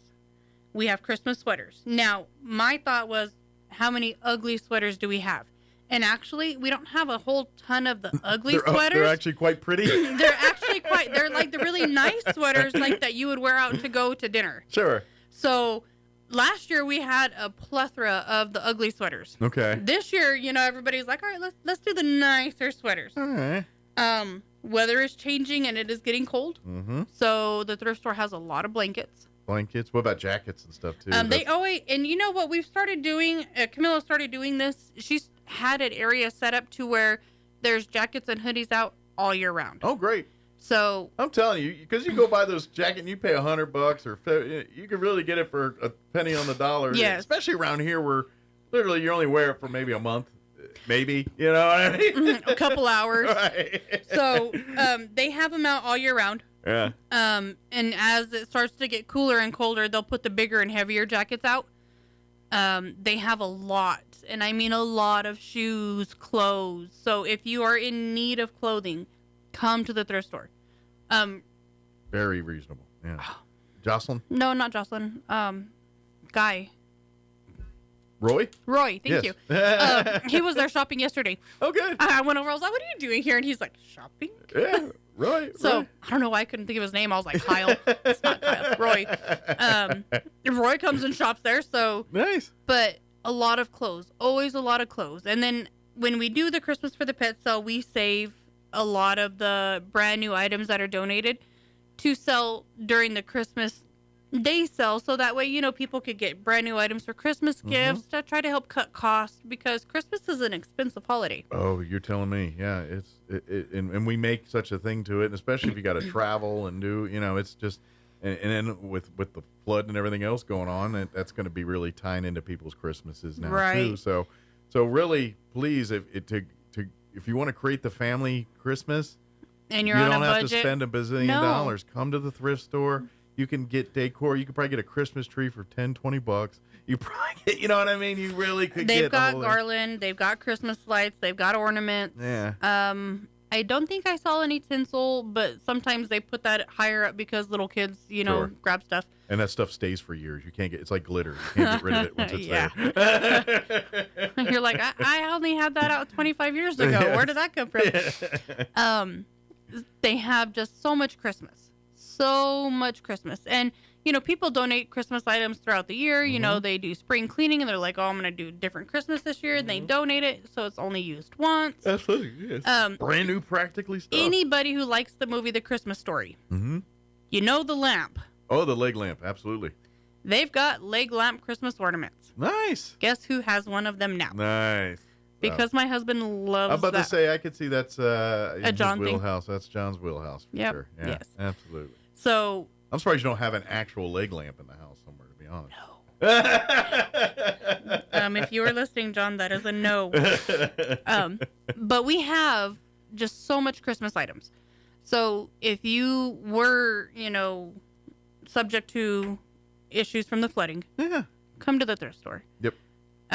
Talk to Camille. Talk to Camille, and She'll- say, hey, this is what's going on. This is Yeah. what I got, She'll and probably give you stuff if you. she's know what I mean? very, very into helping the community as Yeah. much as, we can without Absolutely. taking away from the animals. Well, and we're very appreciative the community donates this stuff. Too. Yes. It's they do it to help these animals, and we're so thankful for that. And so if we can use this to help some people get out of their situations, like come on down and let's see. People that come and they, let's face it, they do awful stuff to that place, stealing stuff, the vandalism and all that. But at the end of the day, if you just walk in the door and talk to them, 9 times out of 10 you don't have to do any of that. They'll help you. Right.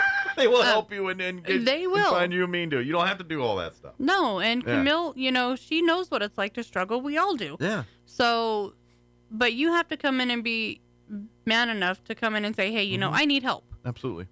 Taking is not. Swallow a little pride and let's get this fixed, and together we'll get everybody taken care of here. Yes. So, yep. We're actually going to do something new this year that we have never done before for Christmas. Okay. We have 2 wonderful volunteers that brought up an idea. We're going to do angel trees for the Humane Society. Oh, nice. Okay. So we're going to have one set up in the lobby at the kennels. Will this be for dogs or families or? It's going to be for the shelter. So Okay. like dogs and cats. Okay. There's going to be the big tree's going to be at the shelter. Roswell Seed's going to have a tree. Ace Hardware's going to have a tree. Pioneer North is going to have a tree. Awesome. And I think Valley Bank on East 2nd Okay. or And West so you- 2nd said we could put up a small So tree. you pull up basically an ornament off the tree, and it'll have a dog with. Well, its we're going to knees. do little tags. Okay. And so it's going to have a list of items that we're requesting for donation or monetary. Okay. So if you don't want to go to the store and buy stuff, you could just write a check money order or whatever and then drop it off. Okay. Excellent. So but we're- basically, Humane Society needs, which litter, food, toys, cash to pay for, because every one of these animals are seeing vets and being, it is quite expensive to house and take care of the needs of one pet, let alone a whole building full of them. Right. So, if you want to, get involved in the Angel Tree, call me, let me know. We do have a few businesses that already had the Salvation Army tree set up, and I understand that completely. And I Sure. don't. Yeah, you don't want to take too much and cut into absolutely. So if you don't have a Salvation Army tree set up and you'd like to have a Humane Society Angel tree set up, call me and we will get a tree over there. Thank you for supplying both. That's Yes. to say, I'm so glad you had the Salvation Army, or I'm glad that you're able to hose this. That's because we're all together. We're all helping each other. Yes. Everyone's Salvation Army is doing amazing work to help people right now. Let's support that just like we support everything. Everybody's here just trying to get everybody taken care of. And if we can all go through that mindset, we don't have to worry about these little things. So if you do have the means to buy some food or some litter or just make a monetary donation, that would be great, because if it doesn't go to those animals directly in the shelter, it'll go to help people that are in need because that's what they do over there. Right. And that's what So- every little bit will benefit someone in our community here, or a dog or a cat in our community. So please come support that. Come shop at the thrift store. Even if you're not looking for sales or deals, just come and shop, because every time you buy a microwave or shoes or collectibles or books or any stuff out of there, you are supporting the Humane Society. And by the way, you're saving yourself $1. Because quite frankly, you can buy all kinds of small appliances and books and clothing, and it's practically brand new or barely used, and it is 1/3 or 1/10 of the price of what it was if you bought it brand new. They have a brand new propane fireplace heater, like the Amish style ones. Mm-hmm. They have a brand new one at the thrift store. Yeah. Brand new. Yeah, and you probably pay thousands of dollars. You come home and get it here for 1/10 of that. It's just, it is a good deal for you, too. So you can make out like a bandit at the same time. Tell your friends, I'm supporting the Humane Society, and you're doing right. that. So please, God bless you for coming in shopping and utilizing the Humane Society thrift store. And I'd say the same thing to the Roswell Refuge and all the other any of the thrift stores. Because you're supporting those organizations by buying the blankets and the artwork and all the things that they sell at these places. So, good deal. Did we get it all? I think we got it all. All right. RoswellHumane.org is the website. You can go there and see all the animals that are currently home at the Humane Society. If there is a not available next to them, that means they're in quarantine because of weight or shots or whatever. But that as soon as they are meeting those needs, they will be available. So if you see one and you fall in love, don't hesitate to call the Humane Society and say, I saw Skipper there. What's going on with Skipper? And just say, hey, I need to know. Yes.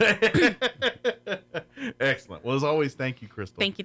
And we'll see you next time here. Am I going to see you before Thanksgiving? Yeah, I come on the Wednesday before. Excellent. Perfect. We'll Yes. see you then. We'll be talking turkey. All right.